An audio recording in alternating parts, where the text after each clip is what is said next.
checking in for our workshop. I always recommend grab anything that you need. You might have snacks or water, tea.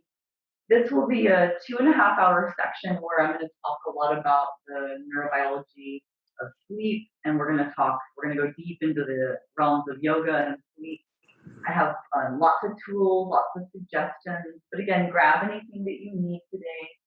We might want to take notes, so you could have pen, pencil if you want. Feel free to voice record, but also know this will be available as an actual recording after, which is awesome. So just let us know if you want to have the actual video as well.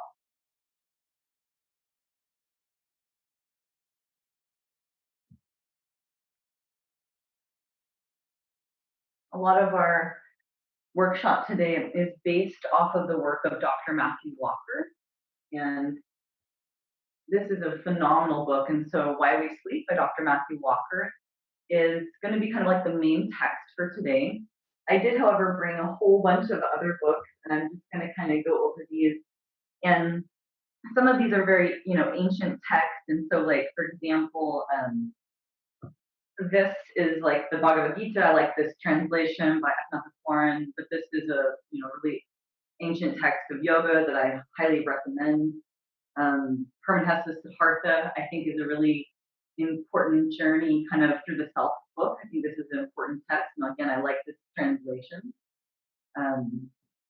One of the books I do talk about a lot, and very specifically when we're looking at Yoga Nidra, I am highly recommending this work by Kamini Desai.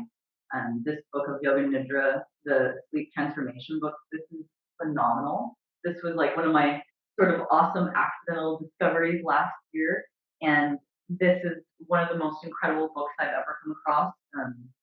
This woman is from a very famous Indian yoga family who ran Kripalu, but she also has a PhD, and she does this incredible job of explaining neuropsychology and kind of dense Buddhist concepts and making it really like available for everybody. So I just cannot even recommend this one. Body Keeps the Score. This is a really important book. Bessel van der Kolk has actually, I have not had the pleasure of meeting him yet. However, one of the people that trained me is Dr. I almost said Walker, not Walker, that's a different doctor. Dr. Hopper, who is a Harvard psychologist and works very closely under and with Bessel van der Kolk at the Boston Trauma Center.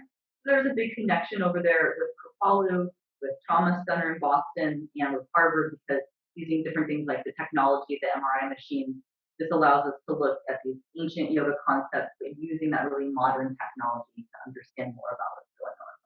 So these are just some of the books that I recommend. If we ever have any specific questions, always be sure to let me know. I try to be as available as possible to you. And so we can always, find me on Instagram. You can always, if you go through my website, you can always send me an email if we have any questions for you or for anyone that you know. I also have all kinds of music on Spotify. So for you, for any of your classes, lots of different music. So like I mentioned, primarily today, we're going to be talking about the work of Dr. Matthew Walker. And let me start by telling you that part of why I love everything that Dr. Walker did and has done is because he used to work at Harvard, but he was fired from Harvard for revealing all kinds of information that people didn't want revealed. And so now he actually works at UC Berkeley. And he's a professor of psychology, and he's a sleep professor as well. He teaches about the science of sleep. Okay, so let me start by telling you a little bit about myself and kind of how I came to this. So my name is Saraswati. I've been teaching yoga for about 17 years now. And I started out, I grew up in a small town in Ketchikan, Alaska, on an island. And I started dancing around the age of 4, and I played all kinds of sports, all kinds of athletics in my world.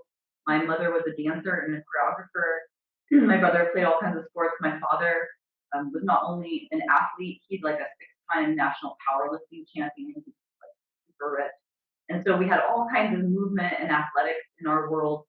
However, I also had anxiety, depression, PTSD, insomnia, and eating disorder, trauma, and addiction. And I didn't even realize at the time that I was using things like dance and movement, soccer, right? I was using all these different aspects to not just keep my body healthy, but to keep my mind healthy. For me, when I was 19 and I found yoga, it just like it was the best thing that ever happened. When I came to yoga, it was like coming home because I was like, wow, this sort of has this quality of dance, and yet for me, having had the pleasure and honor of growing up in Ketchikan, Alaska, where there's not only Filipino community that has come there, but it is originally Haida Tlingit Tsimshian. So we have more totem poles there than anywhere else in the world. So I grew up in a place where it's very normal to have great respect for things like raven and frog and salmon and killer whale. When I came to yoga, I was like, I really dig this. It's all about animal medicine and sages, teachers and animals, which was very familiar to me. One thing to note also, similar in the Kung Fu realm, right, Brain style, monkey style, we're looking at teachers through nature, animals, and sages. So when I found yoga, I fell in love, and I didn't even know why. When I practiced yoga, I felt better. I felt like I wasn't depressed. I didn't feel the same kind of anxiety. It helped me to navigate an eating disorder. It helped all these different things, but I didn't know why. And I didn't even start to go into the neurobiology of yoga specifically until a little bit later. However, it is important that I mention when I was like 16 years old, I was also lucky because there was a program at my school, a really great program, that allowed students in high school to start learning college level anatomy. And this gave us a great benefit as we entered into college because many of my friends became doctors, PTs, nurses, dentists. And so there was this ability to sort of go in with a little bit more knowledge. And that will become important when I talk later about how our access to education is part of systemic racism, which I will be directly addressing, and we're going to get to that. So understand that just access in general to education changes everything. So I grew up in that dance realm. I was able to start learning anatomy young. When I came to yoga, I not only had great teachers who were carrying ancient traditions, but T. McGraw had a background in psychotherapy, so there was also an awareness of psychotherapy in our training. When I had children, I have now a 12-year-old son and I have a 9-year-old daughter. When I had children, I went through really, really challenging pregnancies. I had a condition called hyperemesis gravidarum. So I was really, really sick, like puking like 20 to 50 times a day, very, very ill, not sleeping, not doing so great. And then my first child, my son who's 12, had autism. Now this will become important later in the story because I was doing a whole lot of not sleeping. And what I discovered, because at one point I was co-owning a studio in Portland, Oregon, raising kids, one of which had autism, and never sleeping. I finally was like, I don't want to do any of this. I just want to, do nothing for a while. And literally the day I decided to sell my half of the studio, I saw a documentary, and I highly recommend you watch it. It's a documentary called Stress, and it is the work of Dr. Robert Sapolsky, who is the neuroendocrinologist at Stanford University. This guy really changed my life, not just because he's brilliant, but I love his teaching style. He makes neurobiology so fun and exciting and so far from boring. And so I not only love everything about what he taught, but I love the way he taught it. Sapolsky rolls in with like a ripped Dead t-shirt. It looks like he just like walked out of a Grateful Dead concert and he's like the smartest person ever. So Dr. Robert Sapolsky has this National Geographic doc, and it's called Stress. And what he did was he spent 30 years in Kenya looking at baboons and understanding stress specifically involving the glucocorticoids. So above your kidneys, you have your adrenal glands producing glucocorticoids, things like adrenaline and cortisol. And so what he figured out was that stress is really very real, it's measurable, and it trashes the body. And so when I saw this documentary, I was like, whoa, yoga fixes this. Does anybody know that? So I typed in neuroscience and yoga. One thing came up, and that was at Kripalu. So I went to Kripalu and I studied with Dr. Hopper, who's the one I was talking about, connection with Ethel. And this was really specifically looking at modern yoga in connection to neuropsychology and how we use these practices to transform the body, but to transform the wiring in the brain. And so I started to piece together that when I did yoga, I was not imagining that it was making me better, that very specific things were happening. And I realized that people, and very specifically also in the medical community, they needed to have data. They didn't, my joke was Kaiser Permanente didn't care about my chakras. They wanted to know about dopamine and serotonin. They wanted to understand about changes in the prefrontal cortex, right? They wanted data to understand yoga. And so I went to PSU and I studied interpersonal neurobiology at PSU. And so a lot of what we start to piece together is that when we're doing yoga, depending even on what kind of yoga, we are not just transforming the body, but we are transforming the mind. And probably the biggest piece that sort of came through all of this was that in the past 7 or so years, I came sort of across this style. So I taught Hatha for the first 10 years. And then I did vinyasa. I had Ashtanga in my world. But then I remembered that my buddy Matt Schulman, who I've known for like 14 years or something, I remembered that my buddy Schulman, back in the day when we lived in Ashland, Oregon, I remember he was telling me about this style of yoga that they did that had no alignment and that they did it basically in practice with their jujitsu. They didn't even call it yin. Matt Schulman, my teacher, they used to basically do that stretching, but they didn't even call it really yin yet. It was just like the stretching to come through a jiu-jitsu. So I remembered this style. And Schulman, actually, I mentioned that I had co-owned the studio. Schulman started teaching yin yoga, and I started then teaching yin yoga. And what I found was that this yoga was different than anything else I'd ever seen because it wasn't just helping people. It was helping people really quickly and in very specific ways. So if you came to my classes in the last 5 years, you probably heard me talk about the triangle. So if you're taking notes, you might draw a triangle. At one of these triangle points, you would write the gut. At one, you would write sleep. And one would be mental health. Now, I knew that these things were incredibly connected, but it wasn't until a little bit more recently that we figured out exactly why. So it started how I started to realize that all three of these aspects improved when people did yoga, and specifically the right type of yoga for their body, which for many people ended up being yin. And I'll explain why that is. So I had a student come to me, and she was sort of a smaller body, kind of like on the very lower side of weight. She was having IBS problems and anxiety. She was doing Ashtanga and Vinyasa, but that was actually making things worse. And so she started doing yin with me, and she would do yin 4 times a week. And after about a month, she came to me and she was like, so my IBS is gone, but so is the anxiety. And I was like, okay, so now we're going to do like my version of sort of a crappy experiment, which is I said, okay, now this week, don't do yin and let's see what happens. And that she would do that, and then both the IBS and the anxiety would come back. So we did this like about 5 times, and to become very aware that there was definitely this connection between the practice of yin and the stabilization in both the gut and the sleep, and of course in the mental health. But it wasn't until very recently that we kind of pieced this all together. So first, what you have to understand is the very basis of everything, which is sleep. Because what Walker breaks it down is how sleep is not negotiable. Okay, everything else. When I read this, and by the way, I took a whole month off to memorize this content because the moment I started reading it, I was like, whoa, this is like the missing piece to yoga. Because I'll tell you right now, part of it, like a huge part of why yoga makes you so healthy, is it makes you sleep. And that sets off this whole domino effect of health in the body.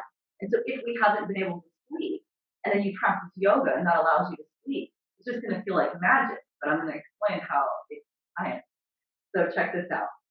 In this book, the first thing that Walker explains is the very basis of how every creature living, and we're talking like even like, you know, the tiniest of creatures, they have phases, right? Everything basically sleeps, but not everything dreams. And we start to understand that sleep is not only not negotiable, but each human has to get a very specific amount of sleep. And what Walker found is how there are some things that everybody needs to be doing exactly the same, and other things that are slightly different depending on what kind of, for example, chronotype you have. So we start by learning about sleep. First, you have to understand that every single person alive needs to get 8 to 9 hours of sleep a night. And right away, we might be like, uh-oh, right? Maybe we're like living off of 6 or 7. No. What Walker says is the percentage of people that can survive off of 6 hours of sleep a night rounds to zero. Nobody can live like that. Nobody. It will thrash the system. So we each have to get 8 to 9 hours of sleep. Some of you will be nappers. Some of you won't. I'm a napper. I have to nap. So that means I have to remember I don't want to take a nap after 3 p.m. We don't want to nap after 3 p.m. That will kick us into that delta stage and then we get groggy. Also, you don't want to nap for more than 30 minutes. So again, you might nap, you might not. Just getting to know these very basic things change everything. And again, I just have to say that knowledge is power, right? If we don't have access to information, it's kind of difficult to make change. So the moment we have access to information, we can make this enormous change for us and for others. So just knowing this, right? Everyone needs 8 to 9 hours. If you nap, don't nap past 3 p.m. Don't nap for more than 30 minutes. And then we get to know that we have what are called chronotypes. When I first started reading about sleep, I was kind of nervous because I was like, oh man, is this gonna like ruin the excitement of dreams? And what is this gonna do for all the things we thought? There are a lot of things that we got wrong. So a lot of us have been trying to fit into the wrong chronotype. And what this means, so let's say that you have a job. Hold on, let me make sure I spell this right. Let's say you have a job, so you have to wake up really early, like 5 in the morning, so that you can get to this job. But let's say that naturally you're a night owl, but you've been trying for all those years to wake up at 5 to go to our job. What we start to realize is that nobody can possibly change their chronotype, and so if we're living outside of our chronotype, all it does is destroy the system. So when we are a baby, we are what's called polyphasal, and that just means babies just do whatever they want, right? They're just awake whenever, just for about that first year, and then it should start to set a little. So then we have, throughout childhood, you might see sort of some tendencies for waking earlier or later, but one of the most important things is that the high school age has a very specific chronotype, and this was a big discovery. This was one of the reasons that Walker is no longer at Harvard, is he started to realize that people who are in high school and like early college, like these certain ages, their body is meant to be a very specific chronotype where they go to bed really late. But for them to get that 8 to 9 hours, they have to also be able to sleep in late. So that means that your kid might be going to bed like 2 a.m. or something, right? Getting to bed super late, but then they would also need to be able to sleep in to get that full amount of time. The main 3 chronotypes for adults are the morning people, midday, and then the night owls. So this is super important because we didn't, until all this information was compiled, we didn't know this. And we did not realize that once you reach your adulthood, this gets set and it's set forever, which means that if you're a morning person like me, and I wake up at 6 a.m. no alarm, I have to go to bed by 9 o'clock or I pay for it. My body will not get the amount of sleep it needs. For my night owls, if you are not allowed to stay up late and you're not allowed to sleep in, then you're not adhering to your body. By midday, again, it's going to be kind of somewhere in between, so you could be maybe it's like waking more like 8 or something.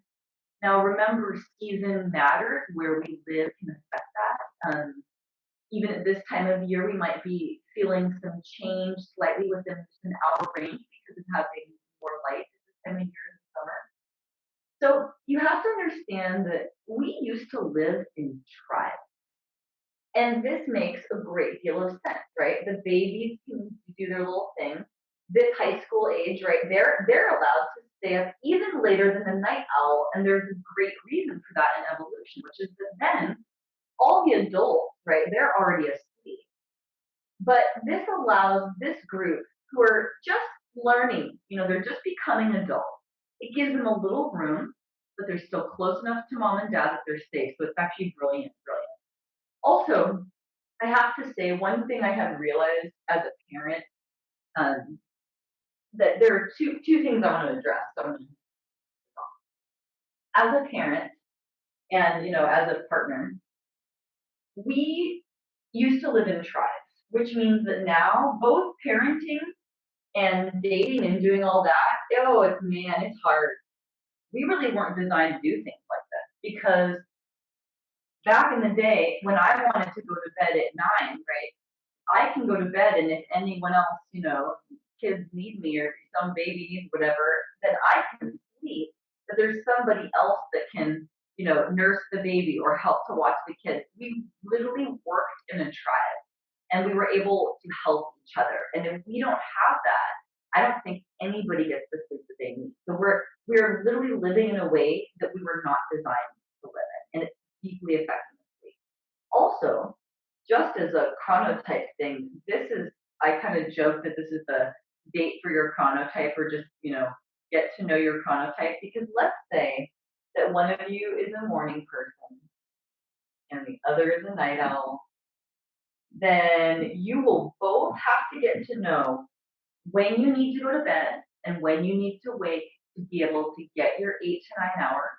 And it's very possible that this could create problems. I'm hearing and I'm learning about this. I've been talking to a lot of counselors, even marriage counselors, about this. How this is a problem because even for a long time, the marriage counselors used to do this thing where they said, "Well, go to bed at the same time." We're not saying that anymore, right? No one's saying that anymore because if one person is the night owl, they don't need to go to bed at 9. They actually are going to need to stay up later. But this morning person is going to have to be up at 6, right? So for everybody to get what they need, that might be putting sleep first, right? If sleep is the most important thing in our health, which I assure you it is, then the sleep has to be the first thing, and everything else has to go around it.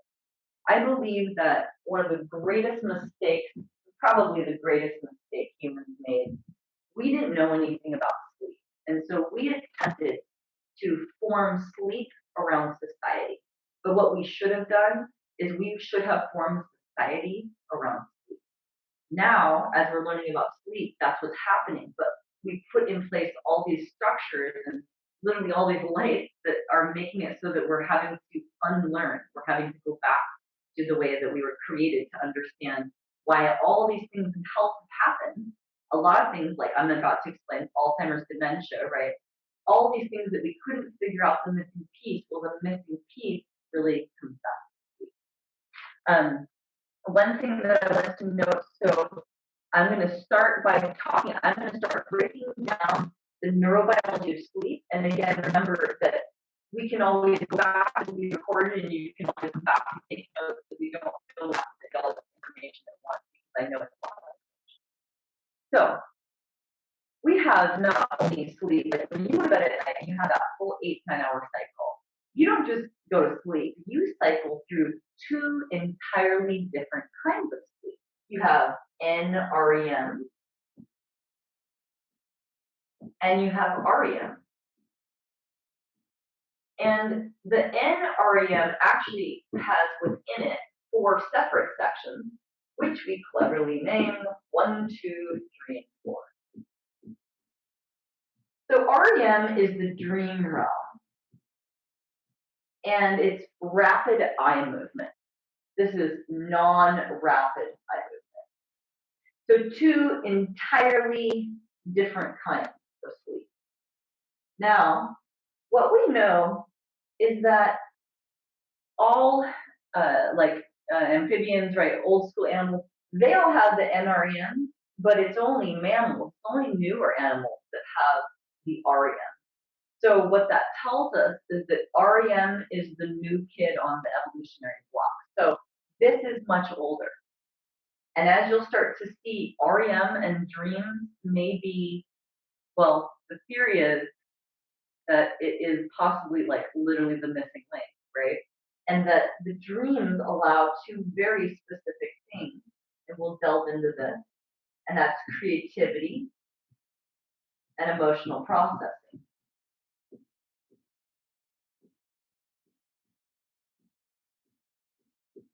So right away, start thinking, right? Our brains start cooking. If you only have NREM, and if we know that REM is all the creativity and emotional processing, we start to understand how this is interesting. Walker has the theory that part of why things change has to do with fire, because if you've ever seen a baby sleep, there's this coding in animals where they do this grab. You'll see babies do it in their sleep. This is because this movement actually is an older movement, being able to move the fingers separately. And this originally happened as a way to like clasp fur, like if you're falling out of a tree, that was how you grab the mom. So imagine that if you're sleeping in a tree, or even if you're on the ground, you have to really be aware of predators. And so we don't sleep this heavy. And humans, even we know now, if we're stressed, right, we sleep lighter. So imagine being an animal, you're kind of always on alert. If you're sleeping in a tree, you can only sleep so much until you kind of fall out of the tree. But all of a sudden, when we get fired, this does a couple things. It brings us out of the tree. It gives us a way to have heat.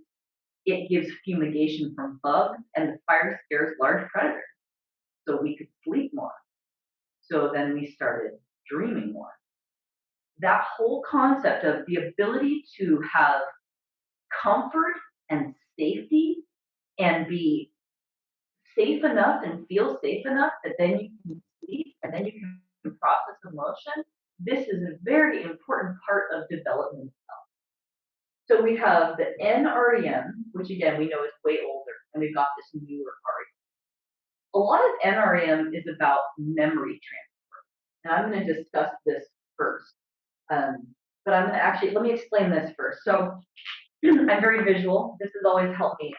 When we go into the night, so first I want you to understand, we have these two different types of sleep, but when you cycle through the night, you cycle through 90-minute sleep cycles.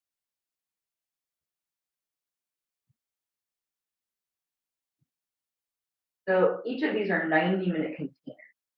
And I'm going to show the REM with the marker.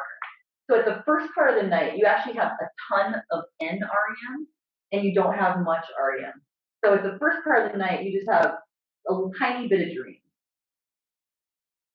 And then as you go further into the night, you have more dreams. And further into the night, you have more and more. And when you get to the last part of the night, you are rich with dreams, so that if you can sleep that 8 to 9 hours, right, that last hour especially is dreams. So if you lose that sleep, let's say you get 7 hours instead of 8, you probably just lost 90% of your dreams. This is a huge deal. And once we start to realize dreams are creativity and emotional processing, whoa, we have to dream.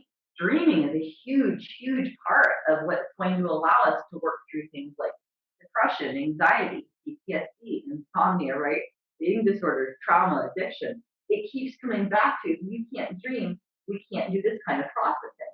And if we're not sleeping, especially if we cut out those hours right at the end, then we're losing the dream. Also, REM is the only time of night when all the muscles release.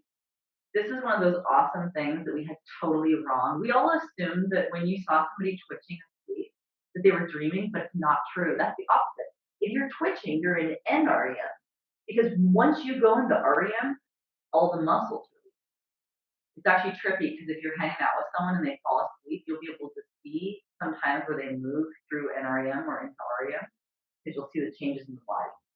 So this is also important because remember, most of that REM is at the very, very last part of that 8-9 hour cycle. What that means is that let's say we're dealing with physical soreness all the time, but we are exercising, and I see this a lot where I'll be like, I got people that are waking up at 5 in the morning and running and they're doing yoga and they're doing all this and they're like, why am I so tired? What's going on? Well, if you're not dreaming enough, then your muscles have no time to repair. There's a huge section here for athletes, looking at the data on injuries for athletes and realizing that the best thing that they can do is let them sleep in. Do not be waking those athletes at 5 in the morning to do, track field. Not good. It actually creates more injury. So dreaming equals muscle relaxation. So very, very important for tissue repair in dream mode. So as we go through the night, we have more REM. And the beginning of the night is high levels of NREM. I'm going to focus on this for a moment. So NREM is all about memory transfer. And what this means, so this is a lot of what allows us to take our experiences and to put it into our sort of backlog of memory. And the more evolved we become, the more that becomes wrapped around the story itself. So with NREM, what's happening, like when we're awake during the day, all the things I'm seeing and experiencing, it's all going into what's called the hippocampus. So the hippocampus is like my short-term memory blocker. That's going to be like all the stuff I grabbed from today. This is like short-term. But then something really cool happens when I go to sleep, and this is very specific between 8 p.m. to a.m. Lots of NREM memory transfer stuff. What happens is my brain is going to take all the information from the hippocampus and it's going to use this beautiful wave and pump it back and put it into the cortex, where it will be in a permanent storage locker. So let's say that you don't sleep, then that will greatly, greatly mess with that memory transfer. This is another reason why he got fired from Harvard, because these kids would come in super hungover at like 7 in the morning. He'd be like, you guys, you should just go back to bed. You shouldn't be awake now. You partied too much last night. You're not going to remember any of this. And all your memory, he just kept being like, your memory transfer isn't working. And in general, he kept saying, we are cramming too much and it doesn't work. The way that we really should do things is learn a little and then sleep. Because sleep hits the save button. Good thing to remember. Sleep hits the save button. So you can cram as much as you want, right? But you're only going to have so much room in campus, and pretty soon, what you need to do to really remember it is you need to get it in the cortex. So sleep is everything, especially for learning, right?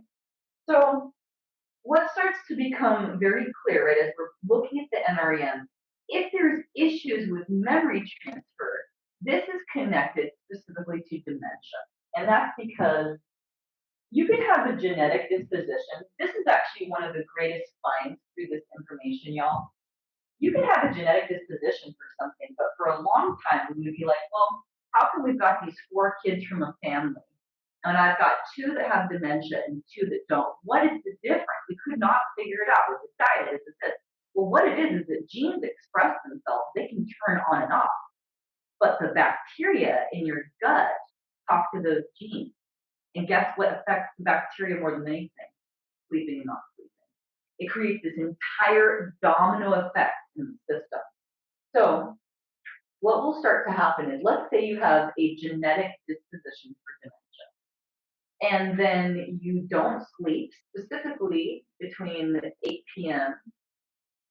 and 2 a.m., then what starts to happen is there's not that memory transfer that's going on, right? You actually are losing that memory transfer. And then in time, you're going to see, because like if you talk with someone, someone with dementia will often be able to tell you a great deal about the past, right? If the cortex wasn't affected. They can tell you anything about the past, but they can't tell you anything about what happened 5 minutes ago, right? The issues are happening in that hippocampus and in that memory. So if we're losing, especially sleep in the first part of the night in that NREM, and we already have a genetic disposition for dementia, we need to be aware of that. Very important. So in general, one of the things he says is we might be going to bed a little earlier as we get older. Even as we age, we still need as much sleep, making sure that we're getting that sleep and being very aware, again, if we have genetic disposition, really, really aware of getting enough of that sleep, especially in the beginning of the night. So getting to know our chronotype and getting to know what are we shooting for, what time should we be shooting for going to bed. So that's dementia. Also, and I think I've mentioned this in past workshops that I know all these amazing people around the world, and so one of the things that I got wind of is that some of these kids at MIT are building technology where you'll wear this like machine on your head at night, and it will basically be able to see and identify that particular wave that should be transferring memory, and it will grab the wave and kind of pump it up, and that's one of the ways that they're kind of working on during dementia. So that's dementia.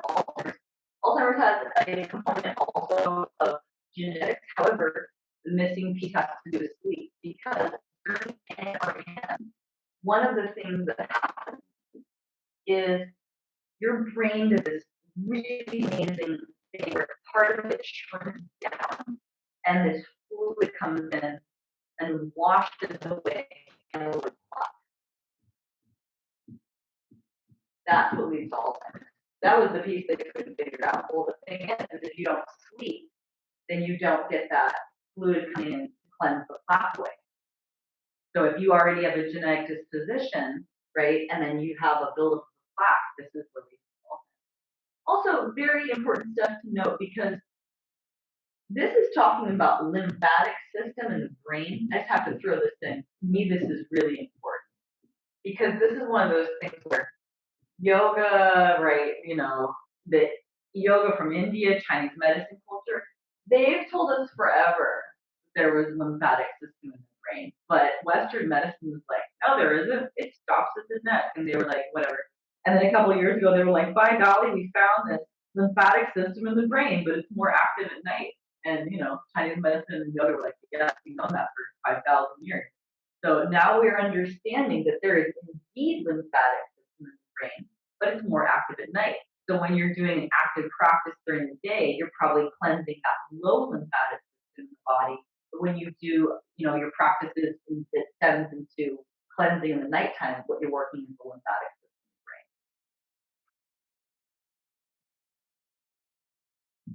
in the brain. So as we start to understand more about sleep, you'll start to be able to piece together how not only does yoga help us to sleep, but if we can use yoga in a more specific way and very specifically for certain conditions, then we can do an even more fine-tuned job. One thing, because I'm trying to not forget anything, one thing I want to note real quick because I need to mention this. One of the things that is important to note is what's called sleep pressure, and this is affected with caffeine. I realized I forgot to mention this last time and it matters. I'm like, I drink coffee, guys. I'm like, I'm not going to lie. Growing up in the Northwest, I definitely drink coffee. But we have to know that caffeine blocks adenosine. So this is also important because your sleep pressure, it actually functions differently than the circadian rhythm, which is what is linked to your sleep rhythm and your chronotype and everything else, right? So the circadian rhythm, it's different, right? This is something else. So, adenosine. So when you're really, really, really tired, you're falling over tired, that's when your adenosine is super high level. But if you're very naughty like me, that's when you go and drink some coffee. And that caffeine will block the adenosine. But it's literally like creating a dam, but the adenosine is still building up, even while the caffeine's in your system. Also, 1 cup of coffee, that's in your system for 8 hours. I also learned that decaffeinated isn't decaffeinated. It has a quarter amount of the caffeine. So just know. So that means that for me, guys, right, I have to be in bed by 9. If I don't stop drinking coffee around 12, then I'm going to pay for it because that is going to affect my rhythm, right? It's going to start to pull into it's going to mess with my circadian rhythm because it's not going to be actually messing with that rhythm itself. It's going to be blocking my body's adenosine and confusing the system about when it's supposed to sleep. So if your adenosine, so then if you have all that adenosine building up and then the caffeine goes away, that's what you feel is a caffeine crash, right? The crash is all that adenosine. So just understanding, right? If we drink coffee, just be aware of that. That's important to get to know. Different yoga works in different ways, and part of how we can use yoga to heal ourselves in sleep is we have to get to know our chronotype. So in general, when do we need to be practicing? Maybe some of you will find you can't do an early morning class, or maybe that's the best class for you. For some of my students, they're finding, well, they might want to do it in late, but maybe they need to do it before because maybe they got to be in bed earlier, right? So get to know your chronotype. We have to think about harmony. And this is so much of what the Tao teaches. So with harmony, you don't want to be too yin and you don't want to be too yang, right? You want to find balance. And so we have to find this combination of strength and flexibility. But we have to also think about in the individual needs, what specifically do we need? So this is important because let's say that we're dealing with just depression, for example. So I'm going to explain this right now. Let's say that we're dealing with depression. In depression, where we have, let's say we have like tiredness in the body, physical tiredness, like physical depression, is the low norepinephrine.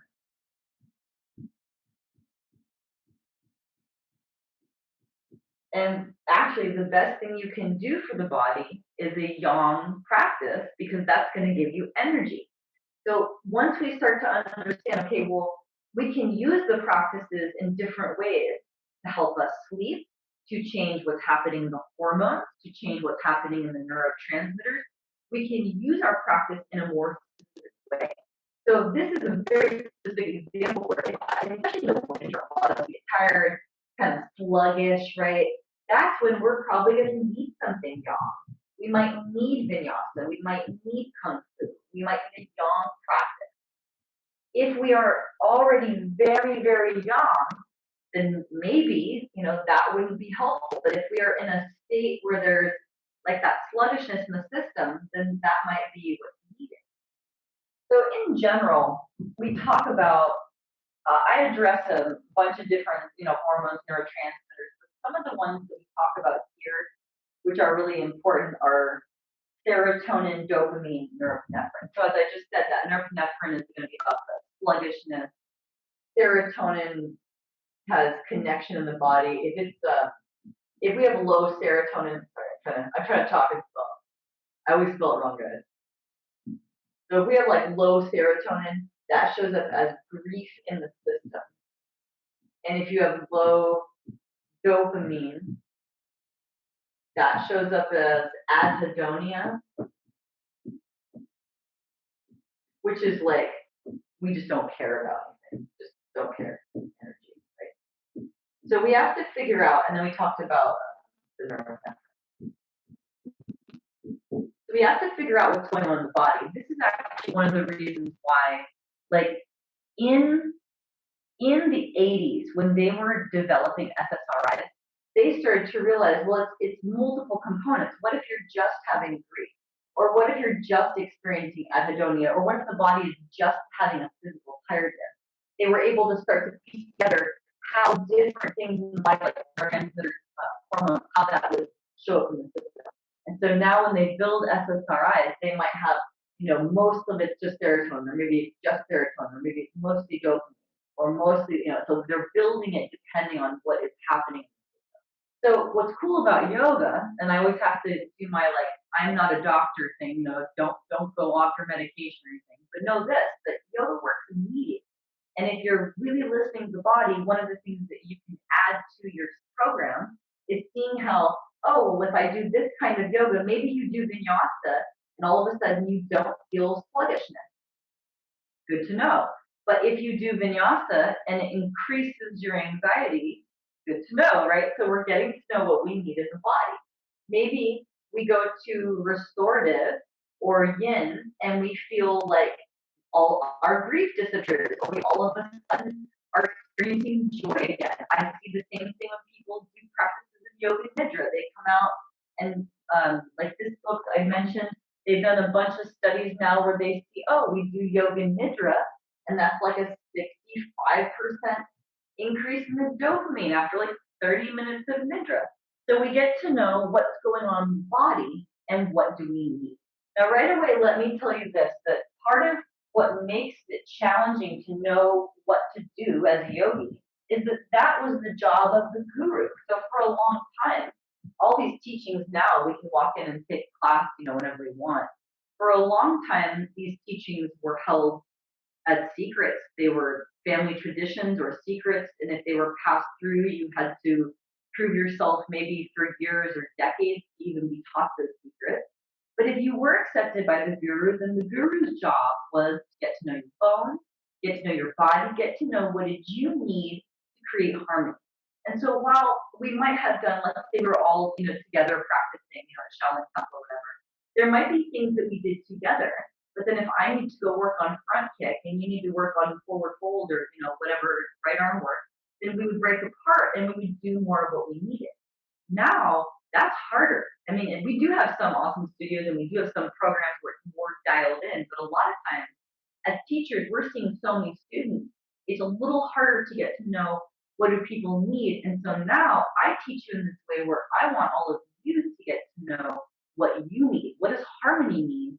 And be ready for it to change. What we're doing today could be totally different than what we did 10 years ago or what we need to do in 10 years. So think harmony.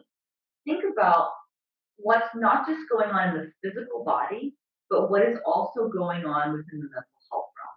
And that's a lot of what I focus on now because I'm looking at, how do we use these practices for things like anxiety and depression and PTSD. So one thing that we're going to check into now, because this will become important when we go into the mental health section, we have to understand that, well, the NREM is the old school, the memory transfer. REM is all about creativity and emotional processing. And this is so much of why yoga and specifically yin yoga helps people to heal. This is also why we are realizing that yin yoga is very, very important specifically for PTSD. Because REM, rapid eye movement, so remember all the muscles shut down except for the eyes, right? The eyes are the only thing that continue to move. So in REM, this is all things creativity and emotional processing. And the reason it's all about creativity is things get real weird in the dream. And that's intentional because your brain figured out that it could just start grabbing information from all over.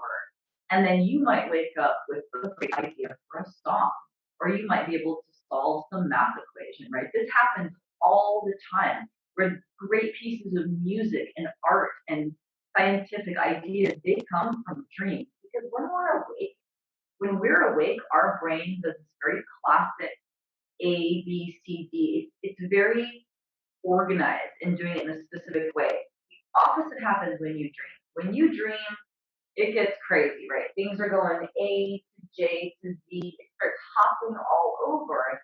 But that's where creativity happens. So it's literally taking you outside of your own, box. It's allowing you to think outside of your own box. But this is important too. If we're trying to be creative, if we're working on, painting or whatever, there's always this concept of like, not sleeping is so cool and it will make you so creative. That is not true. Actually, sleeping is the most incredible thing you could do. I just get frustrated sometimes because we were in this world that's telling us that not sleeping is like makes you better, it makes you work better. Nothing could be further from the truth. I'm like promoting sleep because sleep equals creativity. If your boss really wants you to have fresh ideas and to feel good, what they need to promote is sleep. And we are seeing this more and more, right? If you have more time to dream, your brain starts getting creative and colorful and wild. So if we want to be more creative, try to dream more. Now, when we're thinking emotional processing, this is one of the most important things that I came across in this book. And one thing I really love about this book, y'all, is that once you know the really basics of sleep, then we can be flipping through and be like, well, I want to learn about sleep paralysis. I want to learn about autism. I want to learn about this. It's really sectioned in this nice way where we can go into those specific things we want to learn about. And with the emotional processing, one of the things that stood out to me in this book was the stuff about bipolar and stuff for PTSD. For myself, I'm very open about my experience. I'm someone who has anxiety, depression, PTSD, insomnia, eating disorder, trauma addiction, bipolar, BPD, which is borderline personality disorder. Right? I'm always here saying I'm not here to tell you pop pants. I know from the inside, right? So when we're talking emotional processing, we realize that if we are already struggling in any way with emotion or reading emotion, which is what happens when we have mental health stuff going on, then the not sleeping is detrimental to the system. So if dreams equal emotional processing, for someone who is struggling with mental health to not dream, that could actually destroy the system, that could create a number of problems. And one thing that I find for myself and for others is that the system just may not be as resilient. And what that means is that if we are struggling with any of these things, it takes very little to destabilize the system, and it can take a whole lot to get back to center. So in the emotional processing, right, when we're thinking like very specifically emotional processing in dream realm, one of the things that I came across a study, and this is from the book, and it was looking at how they did a study in Italy, and they were looking at people who had bipolar, and they found that someone who has bipolar, if they don't sleep for just one night, they are 100% guaranteed to go into a manic or depressive episode.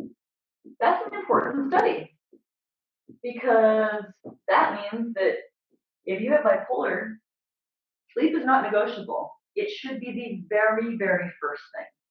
When I started learning all this information, one of the students that was in my class all the time happened to be a child psychologist.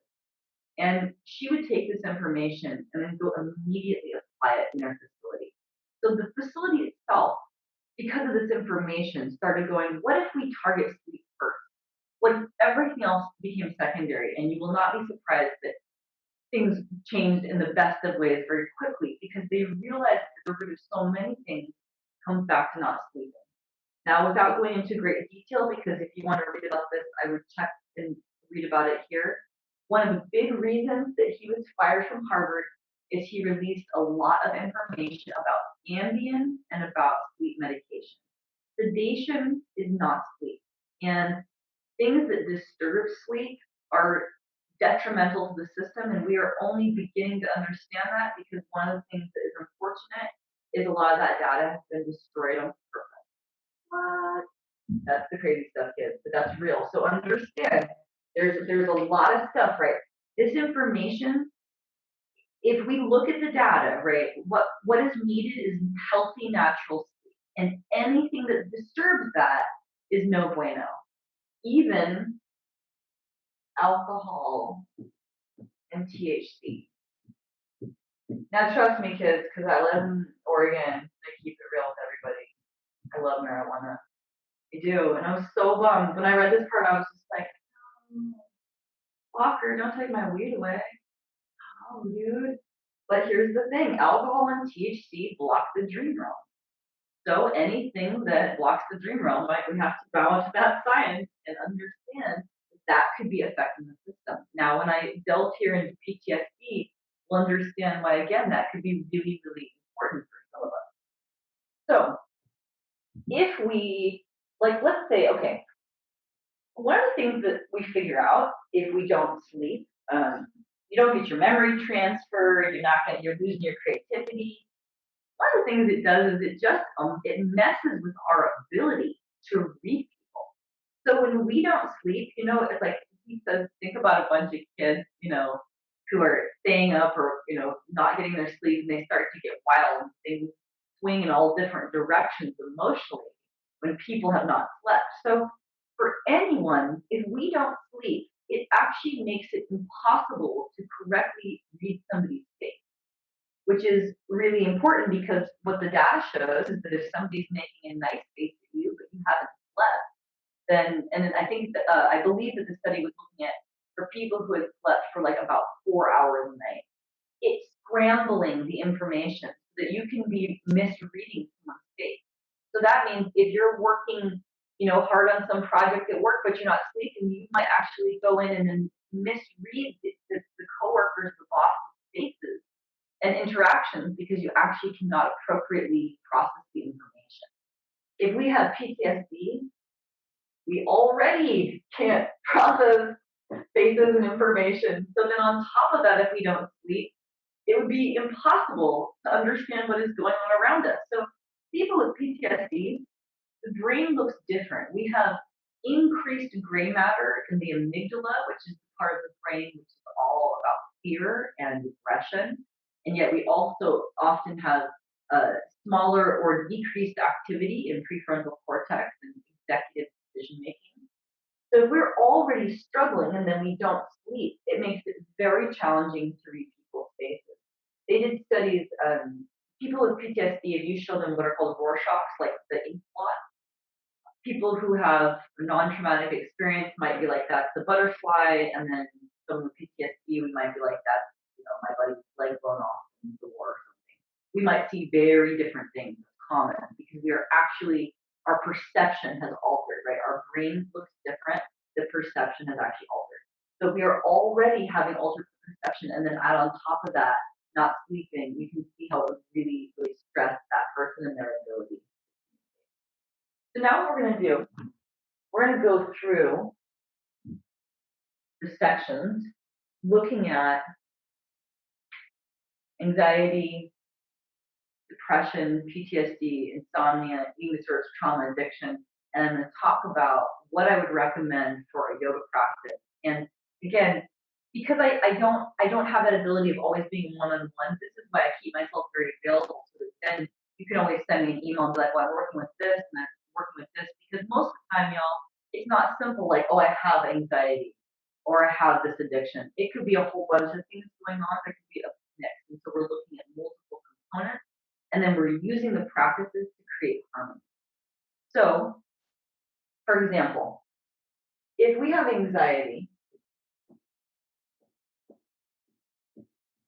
we may be experiencing increased heart rate,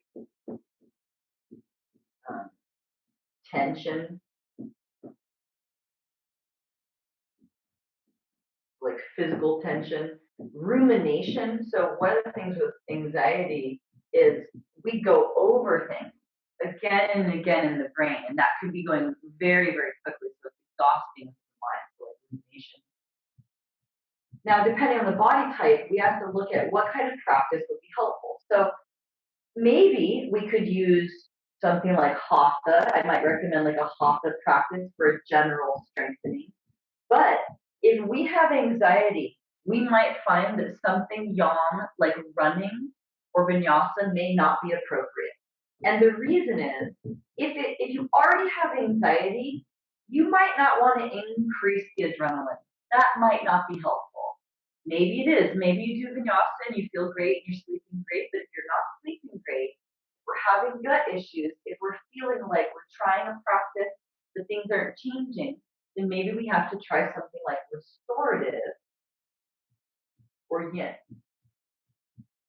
Both of these practices, they are going to allow what's cognitive therapy. So because restorative and yin, they're kind of boring at times. Like you're just sitting there. It seems like you're sitting around hanging out on pillows doing nothing, but so much more is going on. And that restorative and yin allows us time to process, which can be really important in sifting through what's happening in the experience. But if we're dealing with rumination, it could be a little bit stressful. So with anxiety, I often say, do hatha, gentle hatha, maybe vinyasa, but not if it's making things worse. You gotta test that. Probably add the restorative and yin, but be ready because it can suck. That's part of why I teach like this. I keep it very real. Like I love yin now, but when I first came to yin, I was like, yin, this is horrible. It's so hard. All I can see is everything about my own mind that I never wanted to know. But the only way to go through it is to go through it and to not go around it. So if we find that we can slowly navigate these practices in a safe environment, then it might actually stop rumination. That's what, for myself and many others, we find that if we approach the practice in a certain way without stress and pressure, then this could actually help us with our physical tension. This can decrease the heart rate. This can allow processing. And often anxiety is paired with insomnia. And so then it's going to help us sleep. So that's looking at anxiety. We talked about depression. So if we're having depression and that sort of sluggishness, maybe we need something active. What if we have anxiety and depression? This is one of the things that I started to figure out. Is I was like, well, even if I had gotten to know, or a teacher had helped me to figure one out, I got more than one thing going on. What about those of us who are bipolar, have anxiety and depression? Well, we have two different practices, minimum two different practices. We might have more, because what you need could be different, right? If I wake up in the morning and I'm feeling really young, anxious, and I've got anxiety, I probably need to do yin, right? I'm going to know. I know enough now about my body. I know I'm going to do yin, or I'm going to meditate. I'm going to need to do something that is a yin practice, because that's going to be the opposing element, and that's what's going to bring me harmony. But if I wake up and I'm so sluggish and I'm like tired, and the last thing I want in the world is to do anything, then I'm like, time to do booty love, or time to like go for a walk, or like do vinyasa, right? Like, or do a little ashtanga, right? That's getting to know what works for the body, but it's different every day. And we have to get to know our own body, because if we're looking at things that have changed possibly in hormones or neurotransmitters, then we can't maybe even plan the practice a week from now. We have to kind of look at what's going on. So get to know your body, get to know what's going on, and think harmony. Harmony is what it's all about, not too yin, not too yang. We want to find balance. So if we think harmony, that might change how we practice. We might end up doing a totally different kind of yoga. I always say, I'm not just here to sell you guys hot pants, sell y'all hot pants. Like, I came here because I found that yoga helped me to survive and helped me to become not just happier, but some days it's about getting through the day, right? About being able to navigate a lot of stuff going on. So we use these tools, we use the different practices maybe in different ways. So we talked about anxiety, depression. We're going to talk about PTSD. First, I'm going to talk about insomnia, which is often why people come to this workshop. So here's the thing. My buddy Kevin K, who was my yoga student, who heard me talk about that triangle, right? For years, I talked about that triangle. He's the one that came in one day and was like, girl, you're going to freak out. He was like, this is like the missing piece of the puzzle. And he was so right, because so many people for years, they would come and do yin with us, and they would come back. And I've heard this all the time. People would be like, okay, I've had insomnia for years, and now I don't have it. I took like one yin class. I took a few classes. They'd be like, what is this? How does it work? And we were like, I don't know. Thursday, like, we didn't know. We didn't know why it worked. We just knew that it worked. So here's how it works. Insomnia has a couple components. Two technically, which are trouble falling asleep and trouble staying asleep. Maybe it's one or the other. Maybe it's both.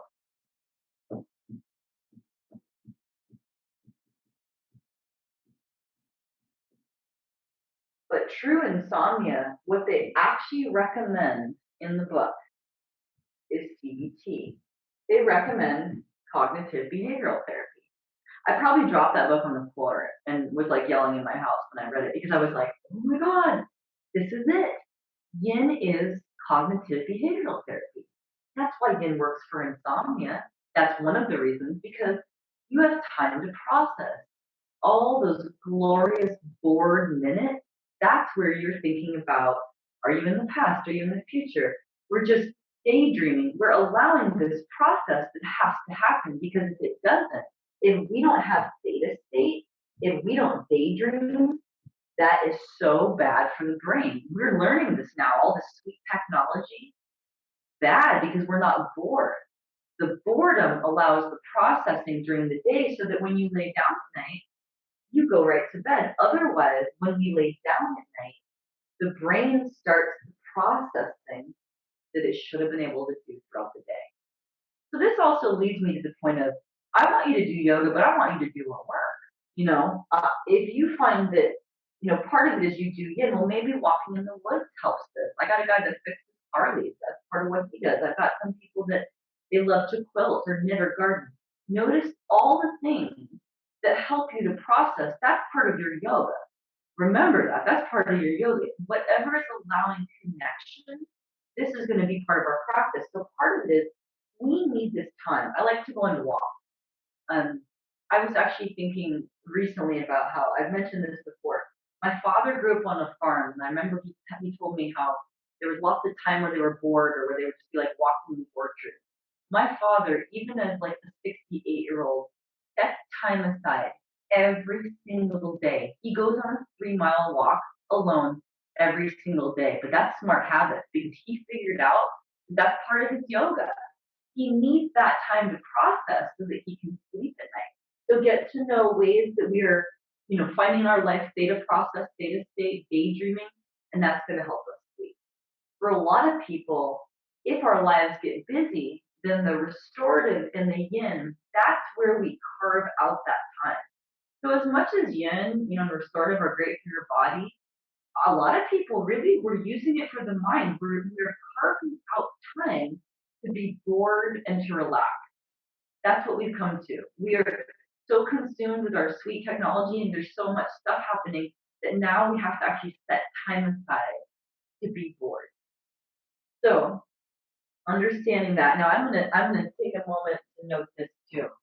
Remember that we grew up in tribes, and for a long time, the only way you had any light, and I actually have friends in countries, you guys, where I can only talk to them certain times of day because there isn't always like electricity, or there are still places where you live by the light, right?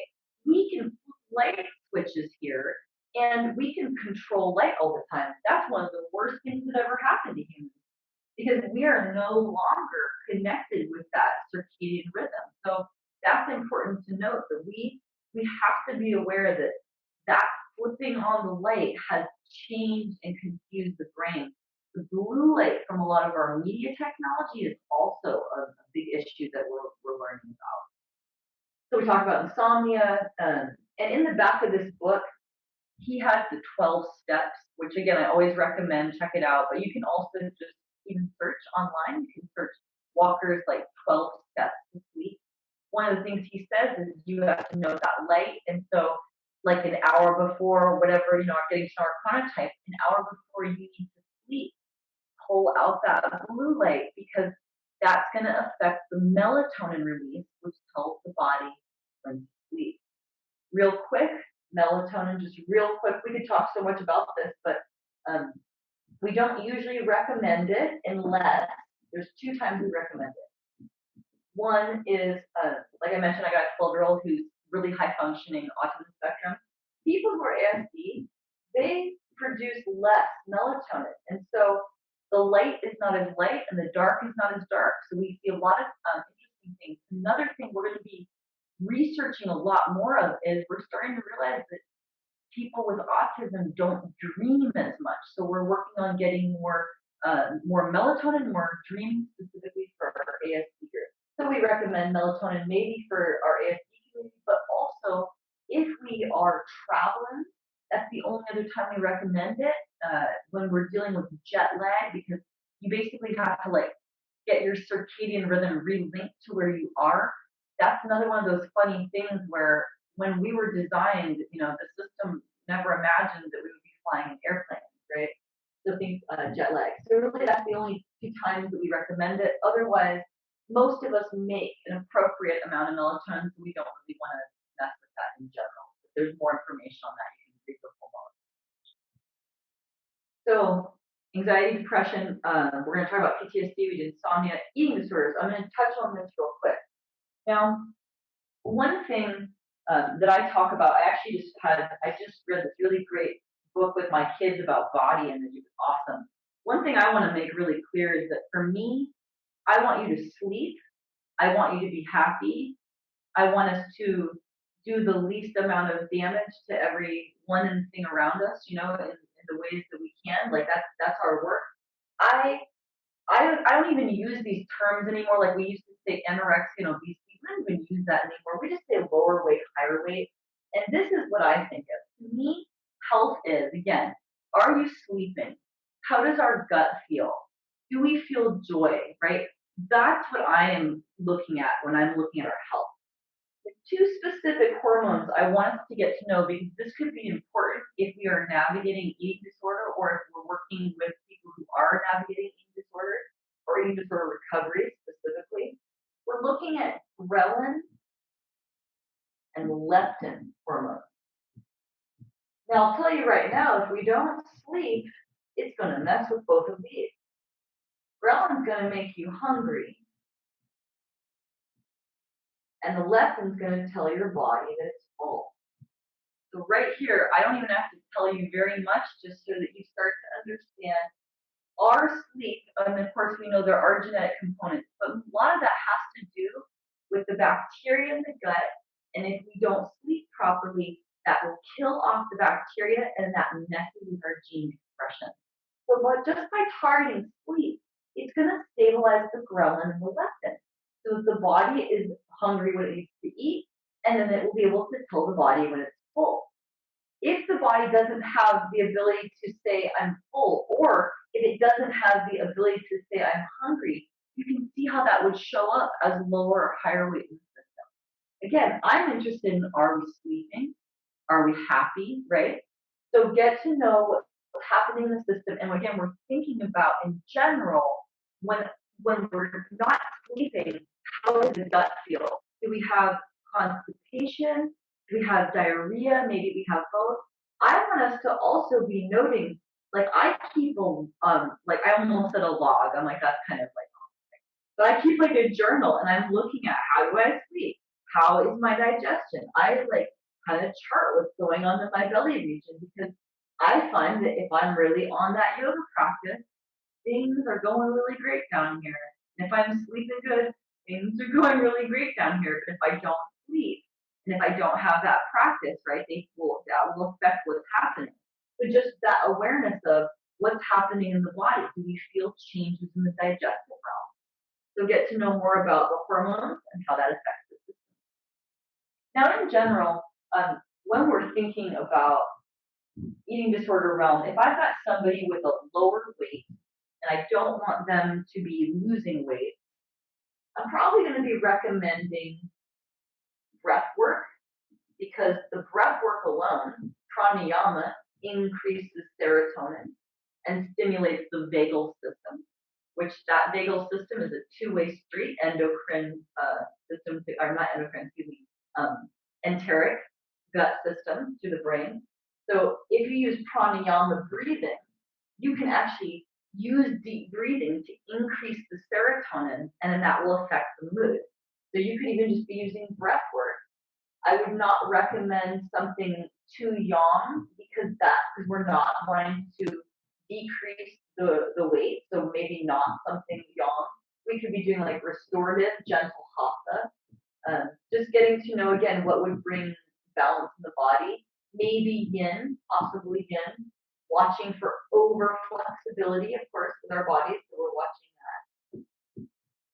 Especially for some of my dancers, I want them to watch. They might end up doing a 10% stretch, or maybe you move more into restorative for that mental health quality and not the focus on the body. Part of what I really like yin and restorative, but one thing that really with these practices different, is you're not having any kind of comparison. You could be wearing sweats and under a blanket, and it could be the most amazing practice of your life, because it's in no way what it looks like. It's all about what it feels like. So when in general we're working with body image, I find that the yin and the restorative practices can be helpful, because you're not thinking about what it looks like, you're thinking about what it feels like. And that can be very important in that healing, especially if we're working on comparison. If we have that higher weight, I want us to become aware of, again, maybe always starting sleep. So looking at, are we getting our sleep? about really with REM, because we want rest to be aware of joint pressure, very important. In general, calming for the system. We want to make sure that we're not feeling stressed, because what can create more problems is having high adrenaline and specifically more cortisol, which then becomes corrosive, and a lot of us are dealing with inflammation in the joints and we don't want it. So probably gentle hatha, restorative,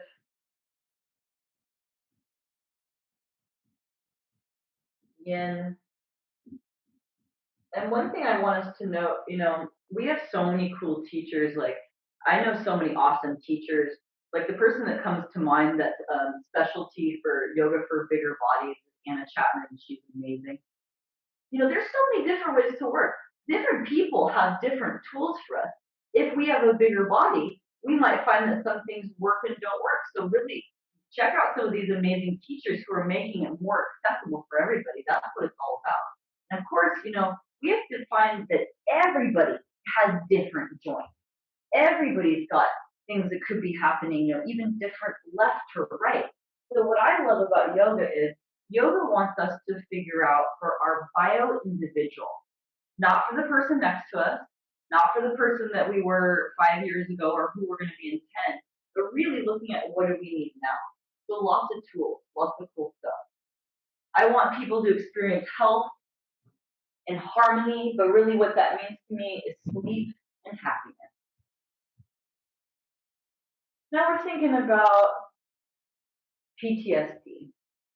This is probably the thing I thought about the most this year in relation to yoga. And the reason I couldn't stop thinking about this is because, when I came across that information about how alcohol and THC block the dream realm, I was really bummed, but I also realized something.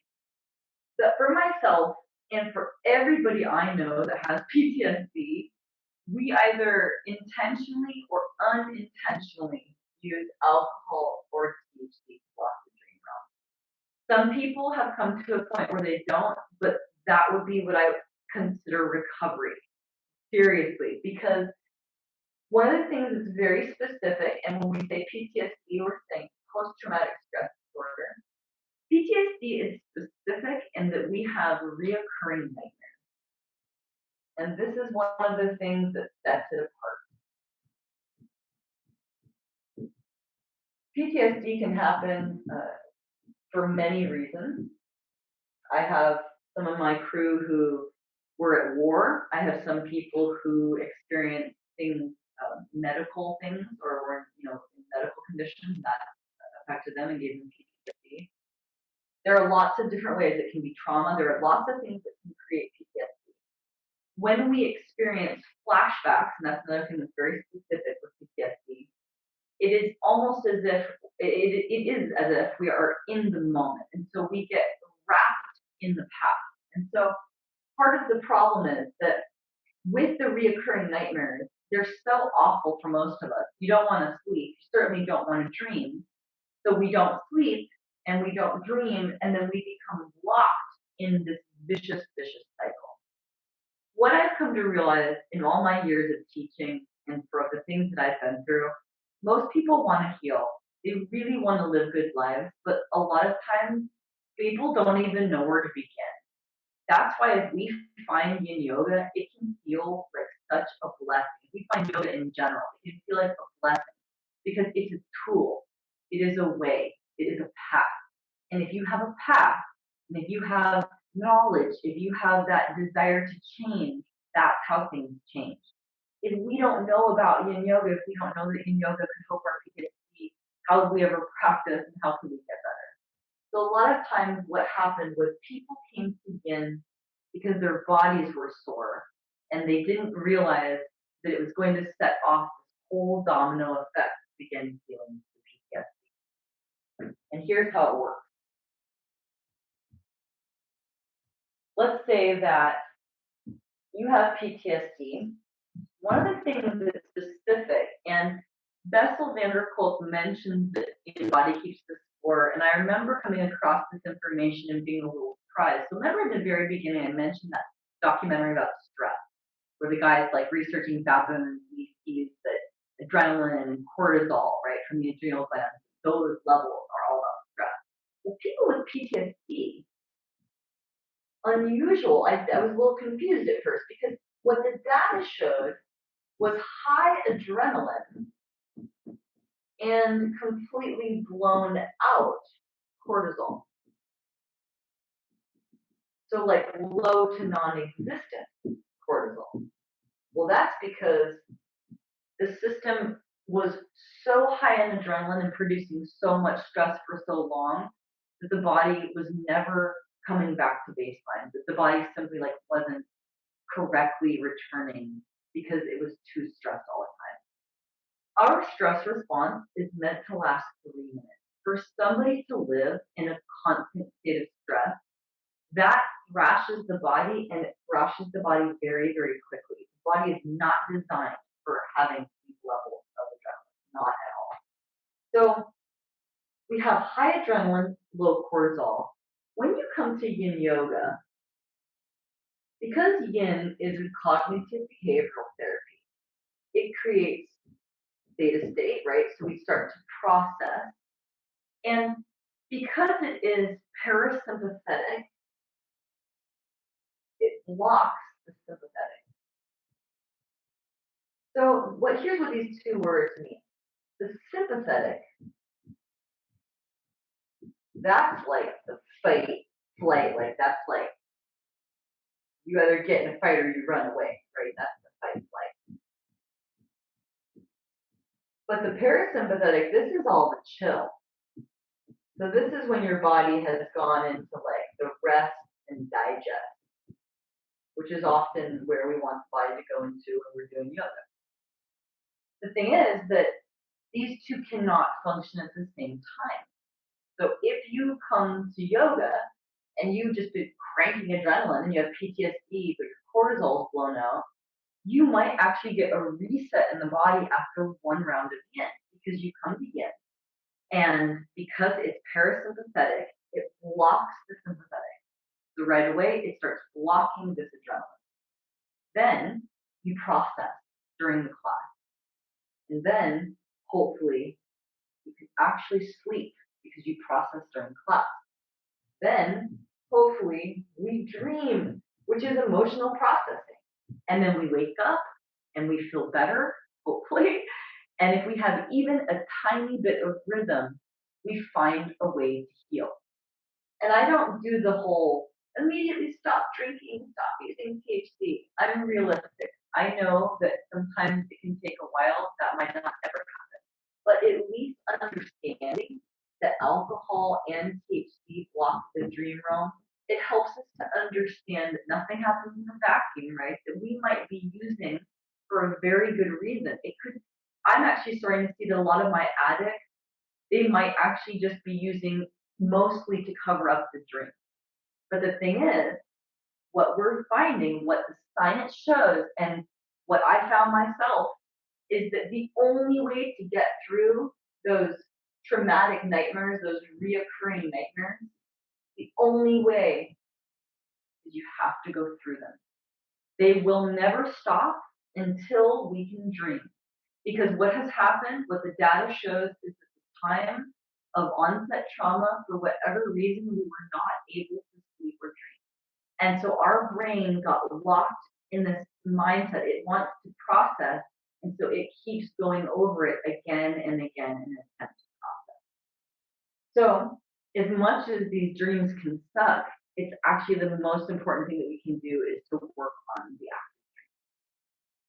I always come to you from this space where I didn't just read about this in a book, but experiencing this in my own life. And when I read about the THC and the alcohol blocking the dream, this was quite a few years ago, I was not about to stop smoking my marijuana, and I also wasn't sure. I was like, what? I still dream? It can't be that different, right?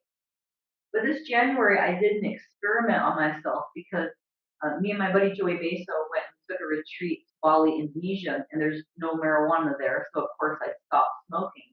what I found was that because I took the entire January off, so I didn't smoke all of January. I watched as my dreams came back, and oh my God, they are not the same. These dreams were like movies. Like even as I think about them, it's like I'm seeing them as movies. They were a completely different realm of dreams. So just know that alcohol and THC absolutely block the dream realm. However, these dreams were not just wild, they were intense, they were crazy, they were honestly at times full of blood and guts and all kinds of insanity. But the weird part was I woke up feeling better. And as I worked on that active dreaming, I felt enormous progression in the emotional realm, and I knew that it was connected to the dream. So remember, a lot of what we're working on is dreaming for emotional processing. So a lot of what yoga is doing is just getting us. Now for addiction, I'm going to talk about this too.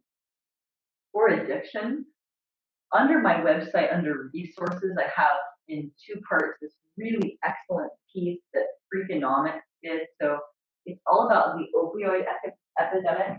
And let me start by saying that when we talk about when we talk about addiction, I I want you to understand. I think of addiction as you could be addicted to sugar, you could be addicted to heroin, you could be addicted to shopping, you could be addicted to another person. Addiction could be so many things.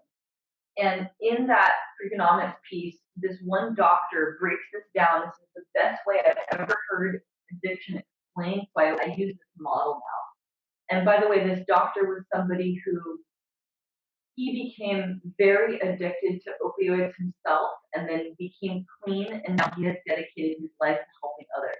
But I really like the way he teaches this. He says, imagine, that game that you play, it's like a lottery game where you pull the little thing and the three sevens come up. So this is how we explain addiction.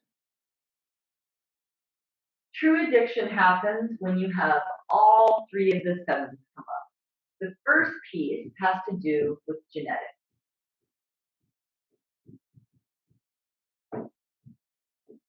The second piece has to do with trauma. And the third has to do with what's available in the environment. So for example, let's say I've got a brother and a sister in a family.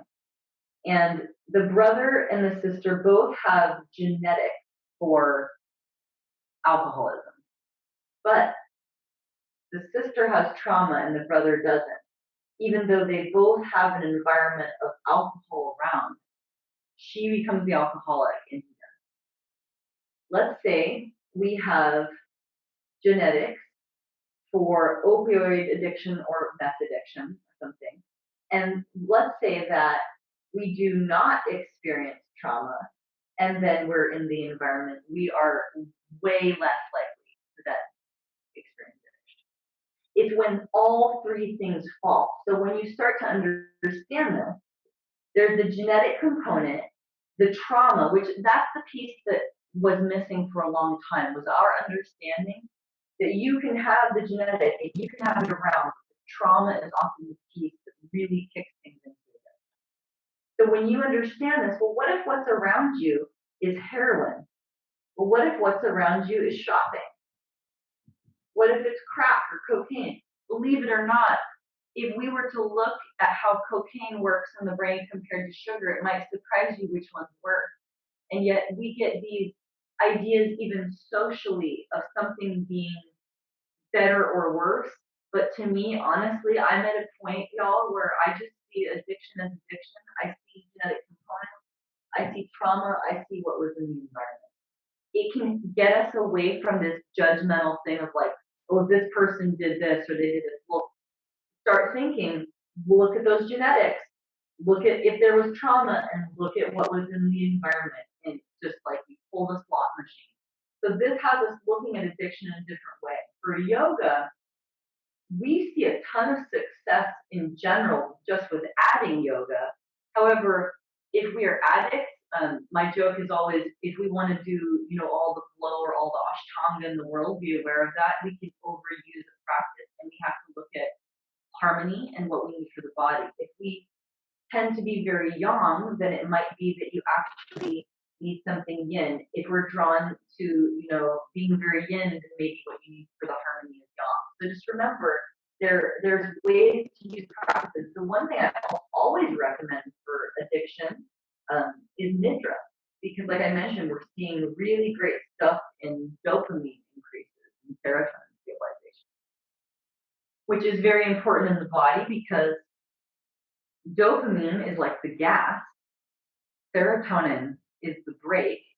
But if you produce too much cortisol, which is what can happen with like anxiety, if we're producing too much cortisol, you can't even access the serotonin. And so if we have that destabilization in hormones, neurotransmitters, just doing something like nidra can help to stabilize the system. Oh, then you have better levels of dopamine. So then there's better communication in the body. We're less likely to overuse because the body knows when enough is enough. So for addiction, nidra, probably yin, restorative. Watch the yang practices, of course, for injury, but just also for habit.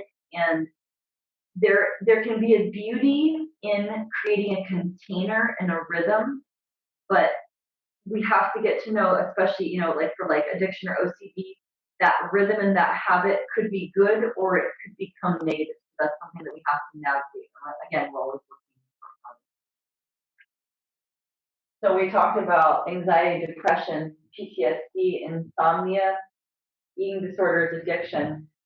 When we're looking now at trauma very specifically, I'm going to be addressing, as I promised, these components of which I think are so important to address, especially right now, that when we're looking at trauma, sometimes we don't realize that can be, maybe we're thinking of one like giant event, but this could be a lifetime of trauma, which could be, for example, systemic racism, and we could be experiencing a deeper level through epigenetics. And so this is very important. Epigenetics is above the gene code. So we are not just having our own experience, we are carrying the fears and the experiences of our ancestors. You are not imagining that. That is very, very real. And we have to understand that what we see in neurobiology is that our brain is Velcro for bad and Teflon for good.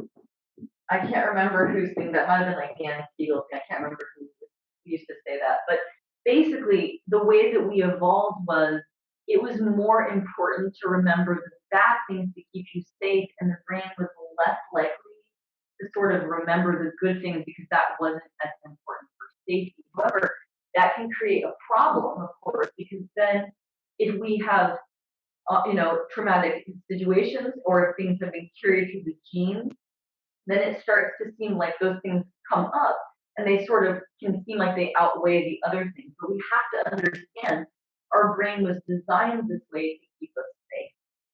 So when we're thinking about, in general, we have a lot of new stuff that's coming out. I just read something recently that said we think we're carrying around 16 generations through us. So much can be carried through the system. So we are not just navigating our own experience, we are very truly navigating a lifetime of ancestors' experience, which means that you're all so strong and amazing. You are all carrying a great deal. Yoga asks us to do deep levels of work. We are not going around it. We are going through it. And I know at times it's hard, but this is the work that we do. This is why this practice works so well, is that we are actually creating change. Part of the way that you create change is that by focusing on something over and over, you actually are rerouting the brain. That's neuroplasticity. That's the wiring and the design of the brain. But when your brain was designing, it was actually as it wired, those oldest connections, those are the most challenging to undo. Not to mention, right, the things that have been passed through the genes. So we have to become aware of that even within our system. Now, this has become really important for me as a yoga teacher to realize, yoga started, first of all, yoga has been always about, yoga's for people who are suffering. Yoga is here to help remove suffering and to bring connection. And honestly, it started out for two groups of dudes that were usually monks, and that was in India and China. Now yoga has kind of been overtaken by white women in America, which honestly, that's bullshit because yoga's for everybody. And I'm just like super comfortable with talking about this now because yoga is for everybody. If we don't have the access to books, to tools, to information, how can we learn? How can we get better? So one of the things that me and a lot of my crew are working on is making our information more available, making workshops, making teacher trainings more available. Because if we don't see people who inspire us teaching, then we don't feel like we can teach or like we can be a part of that. So, for example, I always think about there's this musician. You guys are not they're Peaches, right? I just remember hearing this article many years ago. They were interviewing Peaches, and she was like, she'd gone from being like some 45-year-old like mom school teacher to like creating this whole new genre of music, and she's like dressing up on stage and walking around like in a giant vagina or whatever Peaches does. And when they asked her, they were like, "What are you doing?" She said, "I didn't find what I was looking for in music, and so I decided to create something new." If we don't find what we're looking for, it's time to create something new. When I came to yoga, I was like, I love parts of yoga, and some of it I just think is ridiculous. But I really love these aspects of science. I realized that I had to create something kind of different to find exactly what I was looking for. I really encourage us to do this. That means maybe it's time for you to become teachers or to look around and see who do we want to create, who do we want to be teaching and what do we want to be teaching and what do we value. And so thinking about how if we don't find what we're looking for, it's time to create something new. Um, Maybe we want to combine aspects of yoga and mental health. Maybe we find that it has something to do with music or astrology, social justice, whatever it is, and whatever you love and are into, that can be a big part of what we bring into this. And I think that's really important. So in general, understand that our access even to this, right? A lot of our access to yoga for a long time, it was restricted to you had to be basically trained by a certain guru. Same with Kung Fu realm. You had to be trained by a certain family, and then you were able to come to that lineage. Now we have all kinds of different practices, and I want us to do what works for the body. I want us to also become aware that, and we're talking about this more too, there's some really great workshops that are coming up, looking at how even our science is racist and it also is sexist. We've got some real problems in the neurobiology world where we're like, everybody's tested on mill rats all the time, but that's messing up all the data. It's messing up the data. So we are becoming more aware of all of this. And in the science world, our job is to think about this in a broader spectrum. So we're thinking about even how we experiment, even what we choose to study. This is all very important. So our goal with yoga is to find harmony. We want to be able to, take care of our body, so strength and flexibility. That could mean meditation. Really, I want us to be sleeping better. I want us to have better gut health. What we have to look at is how, in general, if we are experiencing stress or if we are knowingly or unknowingly stressing other people, we are actually causing illness. So just hear me out on this, okay? If we cause people stress, right? I already showed you that circle of how things work with yin yoga. Well, it works unfortunately the other way as well, which is that if we cause people stress, then they can't process emotion, then they can't process. then we can't sleep, then we can't dream, can't process emotion there, and then we wake up feeling thrashed, and we have to deal with all this again. The things that we say and the things that we do and the energetic arrows that we shoot matter. And so we may be having a tremendous effect on people's health, and we don't even know it. So when we practice, as much as I'm like, okay, it's great, we can do our little practice, I don't care about our back bends and our handstands, and I don't really care about what we look like in our hot pants. I am much more concerned about, are we being nice to ourselves? Are we being nice to the world around us? If we're not, we have to check those things, because this is what yoga is about. It's about connection. All the shapes in the world don't mean shit if we're not being nice to people. So this is what yoga is about, right? Come back to that. We are removing suffering, not just for ourselves, but for everyone. So one of the things that we can do then is make yoga more accessible, support things that matter. I have to take a moment to say I'm really excited. My friend Kay has what's called the Own Thrive Foundation. And this is the kind of thing I want to supporting, because Own Thrive, for example, helps not just people, in all different groups, but very specifically domestic violence survivors. This is the kind of project I'm all about, right? Because we know that yoga works, we need to get this available to everybody.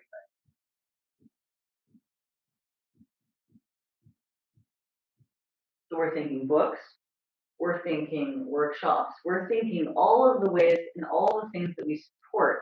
I also, as yogis, our job is to become aware of not just what we say and do in the energetic arrows that we shoot, but how we are always shaping the world, even with the money that we spend. And this is important in the yoga world. I want us to become more aware of that.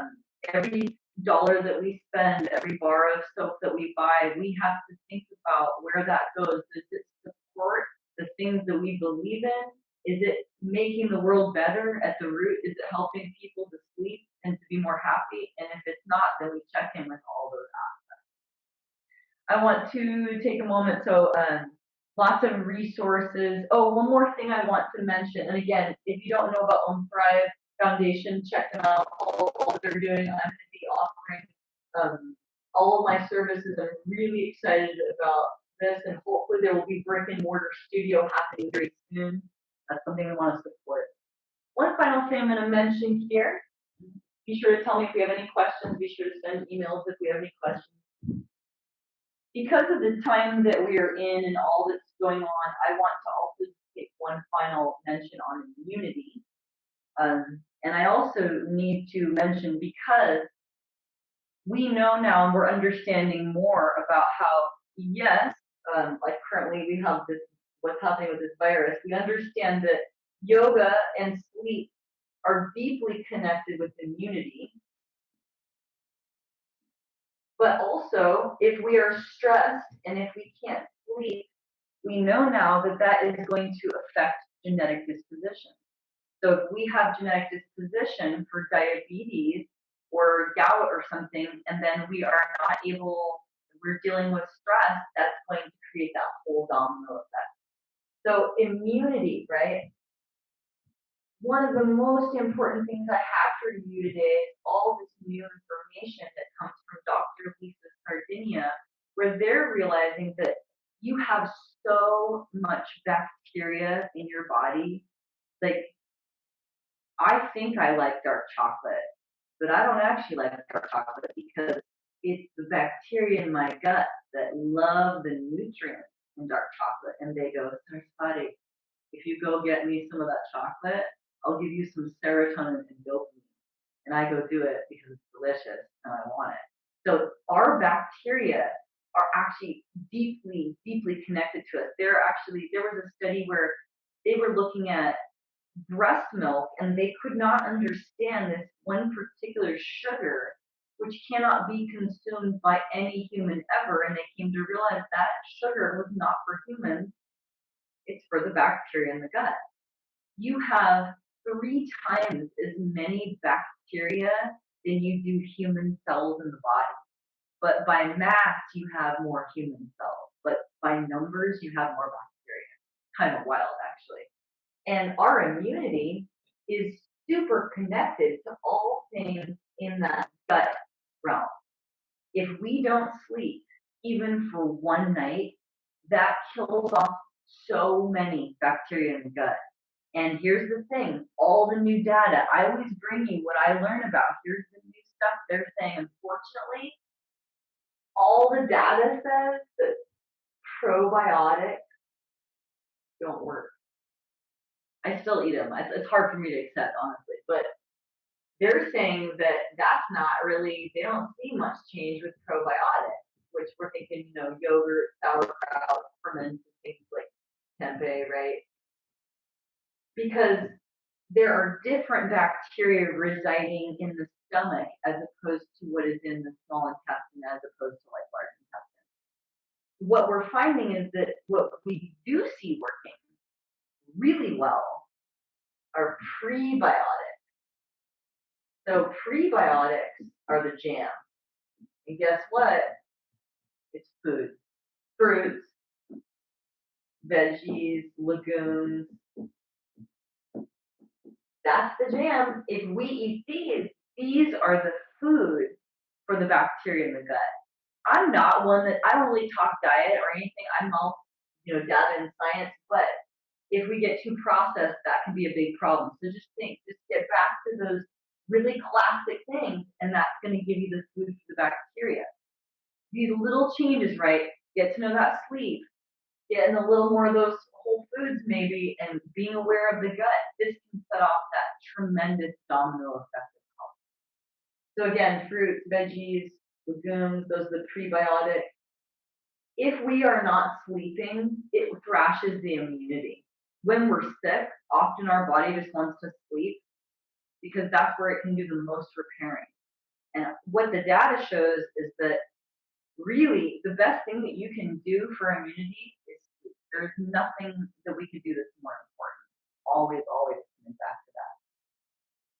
All right, so we talked about the PTSD, we talked about immunity, we've broken down within these different realms, looking at what we need the most.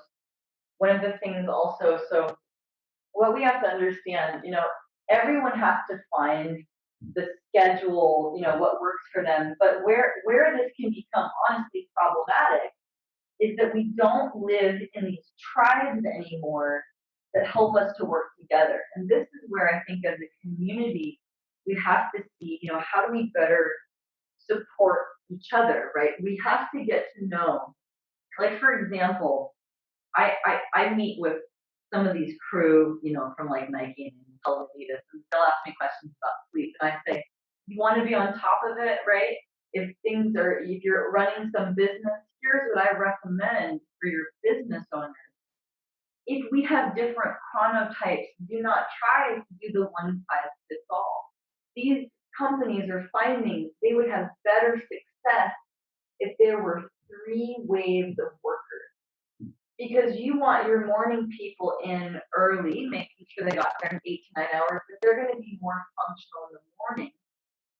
And then the midday would come in a little earlier. And then you would have your night owls come in later. Some of my night owls, they're cruising, they're doing projects at midnight. I've already been asleep for 3 hours by then, right? We are on totally different schedules, but if everybody can adhere to what works, then everyone is more efficient. Also, in my opinion, from what data shows, really, we work too much. Remember, the real way that you memorize is you sleep. So maybe we learn a little or we work a little and then we nap or then we rest. It's like we're trying to cram way too much, but really all that we're doing is like we're working backwards. We're trying to do more and we're getting less done than ever.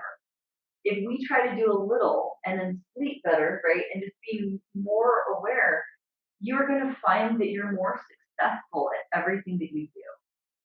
When we're building this kind of new lifestyle, it can be lonely. It can be challenging. As yogis, I'm always so proud of all of you because being a yogi can be hard. Sometimes It's not cool, it's not always easy because we're willing to keep revealing truth. We keep digging in, even to the really hard part, and we keep looking at all of our habits and all of our patterns. And if they don't work, then we decide that we have to make change. And that's not always easy, but it can help to have these systems, right? These yoga systems that create structure. And then we go, okay, well, I know I need to do yoga, and now I know that I need to do yin, or I need to do hatha, or restorative, or I need to walk. And once we know what we need, we start thinking about what does our day need to look like, okay? When I started delving into this sleep work, my two best friends are like, girl, we never see you. I haven't seen you in 4 months. I'm like, I'm sorry, I've just been sleeping and trying to reset my life because I wake up and after my 8 to 9 hours of sleep, right, I already know that somewhere in my day, I'm going to have to cut out some time probably to take a nap. So that's already like 10 hours, right? 10 of the 24 is already gone for sleep. Well, I've got to work, right? Got a job. Some of you will be working and or caring for children, right? Or possibly other things happening. So then we have to navigate work or childcare. And then you have to think about food, which could be preparation food. There might not be a lot of hours left in our day. Well, if we are living by the light, meaning like the sunlight, and we were not turning on these lights, we wouldn't have as many hours in the day. And then we would actually be sleeping and our health would be better. We are spending too much time awake. We're trying to do too much. And in the end, it's not helping anybody. Everything seems to be just working backwards. So each of us has to get to know what do our lives look like. I feel like I don't have very many hours in my day, but now I know, okay, with those hours, then I decide how important it is to read, how important, you gotta do maybe some making out, some reading, some French kissing. Maybe we have to, we're in the shower, we have to do help in cleaning our home. We might find that as we navigate our new life, there isn't as much time to do things, but that might be okay because then we are creating life and we have to decide what's most important. Remember, the sleep is the most important thing. I want us to put sleep as the center and structure everything else around that. I want us to think of all the things we do as adding to better sleep, and if it's not adding better sleep, we need to look at why we do it. So creating this whole new life, and like I mentioned, in the background, he has this whole thing where he's like talking, he breaks down, like he says exercise is great, but don't do it too late in the day because especially if we already have that yang energy, that could make it so you can't then sleep at night. Find your schedule, right? Get to know your sleep schedule.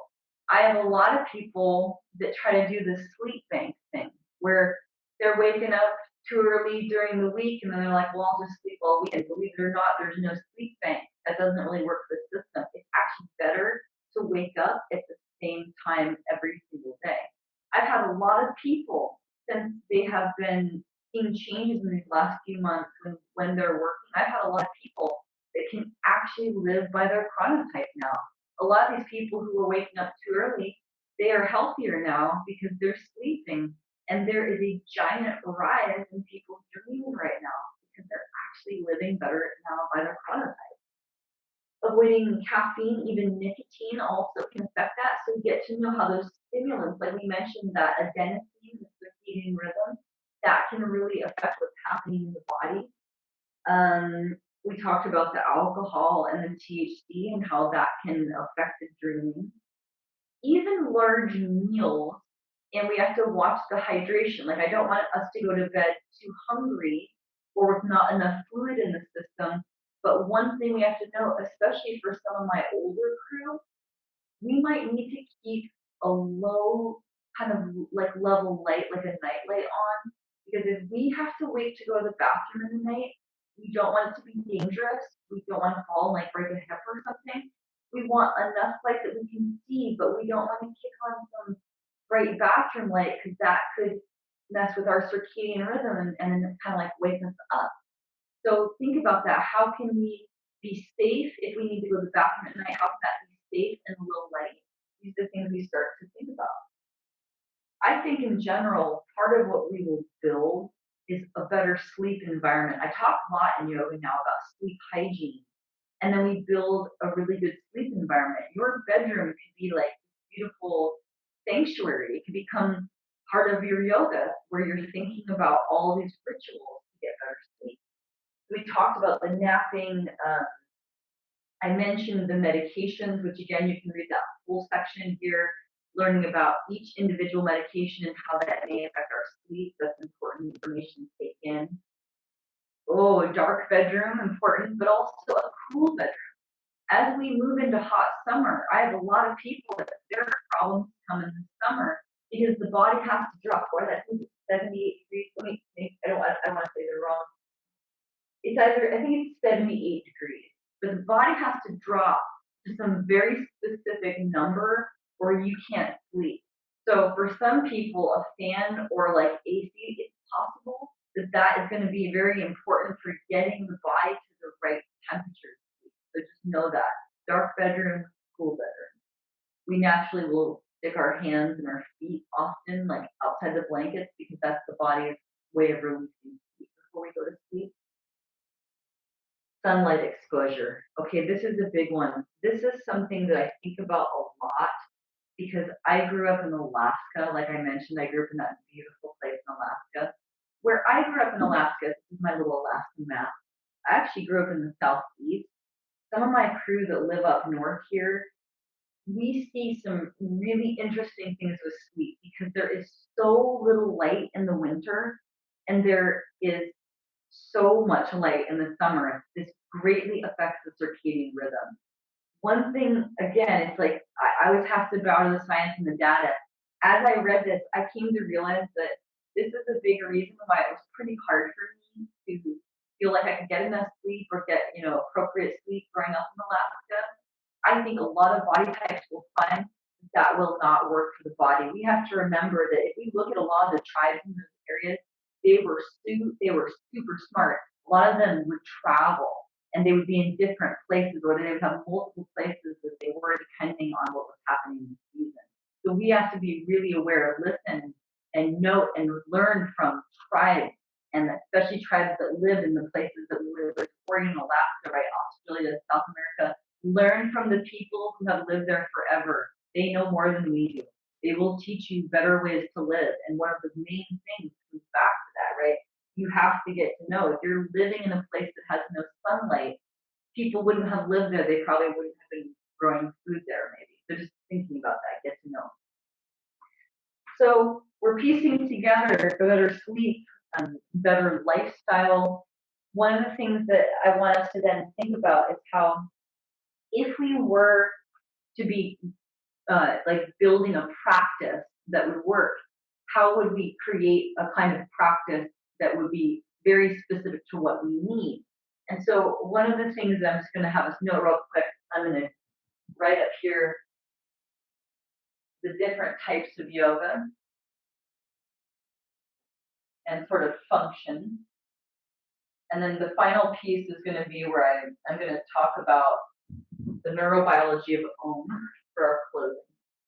So just know that we have so many types of yoga. Original yoga, like if you've never done yoga. Hatha is like mother yoga. So yoga starts in, we've got yoga starting in India thousands of years ago, where this is the party for 500 years. So the first 500 years in yoga, it is a seated practice, and the entire thing is about turning the gaze inward, internal awareness.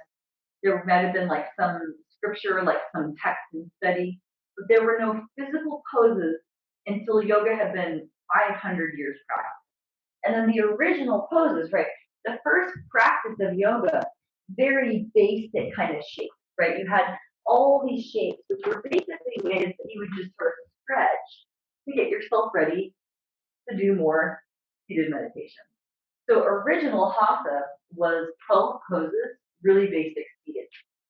And then one of the things that we see, so the way that tradition and like Buddhism honestly swept across, we actually see there was this sweep from India and things end up way, way, all the way over in places like Japan and China. I actually learned recently that karate, which we think of as Japanese, came actually all the way originally from India. So there are roots like even way back in India. So we have all these different styles. We've got hatha. Some of the stuff we see practiced now is more like vinyasa or ashtanga. This is something that we need to understand in the lineage of yoga. This ashtanga and this sort of movement quality has a deep connection to Mysore Palace. And Krishnamacharya, who was a great teacher, he taught Iyengar was one of his students. Pattabhi Jois, who created the like law of the Ashtanga as we know it. Part of what was different is that he was training young dudes to be contortionists for a king. So there was a performance element involved. This was not just about the meditation, there was actually a gymnastics quality. Krishnamacharya, because we're talking about the English had occupied India, he actually saw gymnastics and he designed Ashtanga honestly with some military influence as well in the way that it's done in the same order and you have everybody doing it together. So the whole concept was a little bit different. And again, it was made for incredibly flexible young Indian dudes. And it had a performance element. This is important for us to know because a lot of people come to Vinyasa yoga and let's say that you come and you have anxiety and you can't do any of these shapes and it doesn't feel good in the body and it doesn't feel good in the mind. You might think that yoga doesn't work. That's not true. We have to find the kind of yoga that works. And we have to find the kind of yoga that works for our body in this moment. Just by understanding the history of yoga, you'll start to understand that everybody, right, everybody wants to practice, but we have to figure out what is the practice that will work for the individual. My teacher makes a big point of saying how even in the Kung Fu tradition, when you're in your 20s, it's really natural that we want to do super yang practices. That's very natural and normal. But then as we get older, as the chi actually gets stronger, maybe we are doing, kind of slower movement or things where it's a different kind of practice. Even though the chi has become stronger, we might not need these same yang practices that we do in our 20s. So just know that we might love Ashtanga, you might not need it as much, or the Vinyasa as we get a little bit older. Hatha, Ashtanga, we've got things, we have lots of different styles now. So there are many, many different traditions. We have a lot of now Yin Yoga, which focuses on the connective tissues. And the reason that I talk about Yin, so this is a deep style of stretching where we hold the poses generally 3 to 5 minutes. While this is very important for getting into the deeper connective tissues, one thing that we find is that it also provides that therapy element, that cognitive behavioral therapy quality. So that's also something that restorative yoga does. And if I have somebody where we are not trying to become more flexible, but we want to be allowing more time for processing in the mind, maybe then we're adding in more restorative. So we have to think about what is our goal for the body, what is the goal for the mind, what are the practices that will help bring us. So we have all these different qualities of yoga. In general, in the West, the tissues can become really, really tight. And so a lot of times, especially if we're just starting out, I might be having people do quite a few days a week of yin. But because those connective tissues open differently, most people, after a couple of years of yin, you wouldn't need to go as deep in the pose or you might do less of it. So remember, it's all about finding harmony. We want to practice in a way that really works for the body. So the goal in the end is to find better sleep. Real quick, something that I want to mention because these are two things that I have some questions on and we have just a little bit of time. Last night, right, I swear you guys, every time I'm about to teach this workshop, something wild happens with sleep. So I kid you not, last night, my 9-year-old daughter, who is like, she sleepwalks so much. I can hear her like walking around the house and talking, and I'm like, oh man, she's sleepwalking. Sleepwalking is very common around ages 9 to 12. We see really high levels of sleepwalking because we have very high levels of NREM. And what's basically happened is you're like on the 13th floor of awake and asleep. So like the body has started to move, but we're sort of like halfway between wake and sleep. People can often perform very basic things, um, but it's and they can even say things, but it'll be sort of confused. So interesting in the sleepwalking, somnambulism. Sleep paralysis is interestingly where you have, and this can be terrifying for people that experience it. I actually have not experienced this. This is not something I myself experienced. I've only read about this, but apparently some people have this happen a lot. Paralysis is where the mind wakes up and the body is still completely asleep in REM. It's also very common that people with paralysis will have this overwhelming feeling of another person in the room. There is a very interesting connection between people who talk about like feeling like they were abducted or things of feeling abduction. Interesting connections with paralysis. Sorry, not full right. So when we're thinking about this, if we continually get paralysis, this is important to note. If we feel almost as if there's like another presence in the room, that is reported really often in paralysis. So again, the mind has woken up, but the body is asleep. So until pretty recently, a lot of stuff about sleep was just mysterious. And we didn't even know if dreams mattered. You know, when they first found a lot of stuff about sleep, they wondered if dreams were what we call epiphenomena. And so when we created the light bulb, we created the light bulb to produce light, not to produce heat. But it just so happens that a light bulb not only produces light, it also produces heat. That it produces heat is the epiphenomena. So we wondered if dreams were the epiphenomena of sleeping. We thought, is it just something that like accidentally happens when you sleep? But it is not. It is a very specific mechanism. And one final thing I'll tell you, I've been thinking about this because the strangest thing, I'm gonna tell you all a very strange thing. I recently acquired on accident a cat who has come into my life. And this cat very obviously had PTSD when I met it. But I have watched this cat change its habits and its patterns. I have watched its fear decrease. I have watched a change in PTSD through an animal. And this is the most phenomenal thing. Is I have also noticed that this cat now, because it's not scared, can sleep more and for longer periods of time. And I know that because it's sleeping more, it's dreaming more and it's processing emotion. And what I've been thinking about a lot is I've been thinking how does that mean, and I'm actually going to meet this week with one of Dr. Walker's students, and I'm going to ask him this question. Does that mean that if we like a domestic animal, right? If it begins this ability of sleeping more and dreaming more and processing emotion, are we watching evolution in front of us? And I believe the answer is yes. And so I believe that with yoga and with sleep awareness, we will not only see such a tremendous change in the brain, that it will be very visible in MRI scans. So in the next 20 years, 10 to 20 years, it may be probably between 10 and 20. We will not only see the tremendous change by those of us that have implemented sleep hygiene, but who are using things like yoga and mindfulness to affect the brain. So for us, for all creatures, really for everyone, for us to become the best version of ourselves, I really think it comes down to sleep.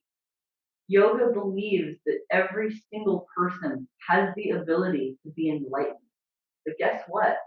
Yoga also has one symbol that it has carried through. I conveniently have it tattooed right here on my finger. So one final thing I'll tell you as we leave today is that so much of what's in this book, in some ways, it's been in pieces in other texts as well. Bhagavad Gita has this quote that says, "You must slay the bonds of karma." And I believe now that's epigenetic. They knew that the only way was to become aware and so aware of the self, and so aware of the self even within the things that have happened in the past with our families, that has allowed us a different way to proceed. So yoga has known about epigenetics, it has known about the neurobiology of sleep so long ago, it seems impossible. But one thing you have to understand, I mentioned yoga starts like this and then there's 12 poses that arrive. That 12th pose was Shavasana.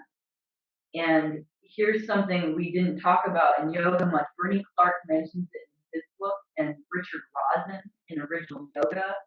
They both say, hey, look, Shavasana is powerful. Shavasana is the entry to Nidra, right? Modern hypnotism, which is the British, yeah, they were occupying India. They stole that shit. That's Nidra, right? All modern hypnotism is from Shavasana and Nidra. But what we know now is that when you're in those first, Shavasana heading into sleep, there's a window where anything said to you is coded into your memory. And you better believe, and he talks about it in this book, the military knows that. They're studying it, right? Yoga has known forever. This is powerful. This is potent. And what we say and do matters. And with great power comes great responsibility. So yoga really early on divided in between the kids that were doing naughty stuff and the people that were doing good stuff and the ones who were like, okay, this is so important. We have to sort of hide these teachings. How do we hide Shavasana and the teachings of it in a way that they won't be lost? We will hide them in plain sight. We will tell everyone that Shavasana is the most important pose because they'll never believe it. And they did, and they also used this, the symbol of Om, which is not one symbol, but many symbols about the waking and the dreaming state. Because yoga already knew that there were different states. In the Mandukya Upanishad, you can read the breakdown of Om. So thousands of years ago, yoga figured out, oh, you've got all these different pieces. You've got Vaishvanara, Taijasa, Prajna, Turiya, right? You've got all these different elements of wake and sleep and the dream realm. But you have to get through illusion, which is Maya, to get to enlightenment. The codings, the most important teachings of yoga, they're about sleep. And they're coded right here for always. Really cool stuff. Check out Mandukya Upanishad. Again, I cannot recommend enough. Read this book. Also, Joe Rogan does a great podcast where he interviews this guy. Great. Any questions at all that we have, be sure to let me know. I can't emphasize enough that I'm so grateful. I'm so lucky that I get to be here with you. It is an honor for me and a privilege for me that I'm able to teach. And so I am here at service for all of you. It's very important to me that we work on getting teachers, way more teachers, not just in Portland, but all around the world, because now with this technology, we can do that. My goal this year is to work to bring my teachings, the information I have, resources to more people, not only in the Black community, but I want people who are speaking Spanish and Russian and Vietnamese. Let's start teaching in different languages. Let's bring these things to more people. I would love to be able to train more people in the LGBTQ community. So I am here for all of you 24 hours a day. Sometimes it drives my family crazy because I'm so here for all of you. But I'm here, so send me a message. If we have questions for us or for anyone, please feel free to let me know. Also know that anything that you say or write to me is confidential. If I ever use you in any sort of a story, I completely change everything about it so you wouldn't even know. So just let me know if you all need anything. Um, I'm so happy to be here with all of you. Thank you so much. And be sure to let me know if you have any questions now. Send me chat questions if you have any questions right now.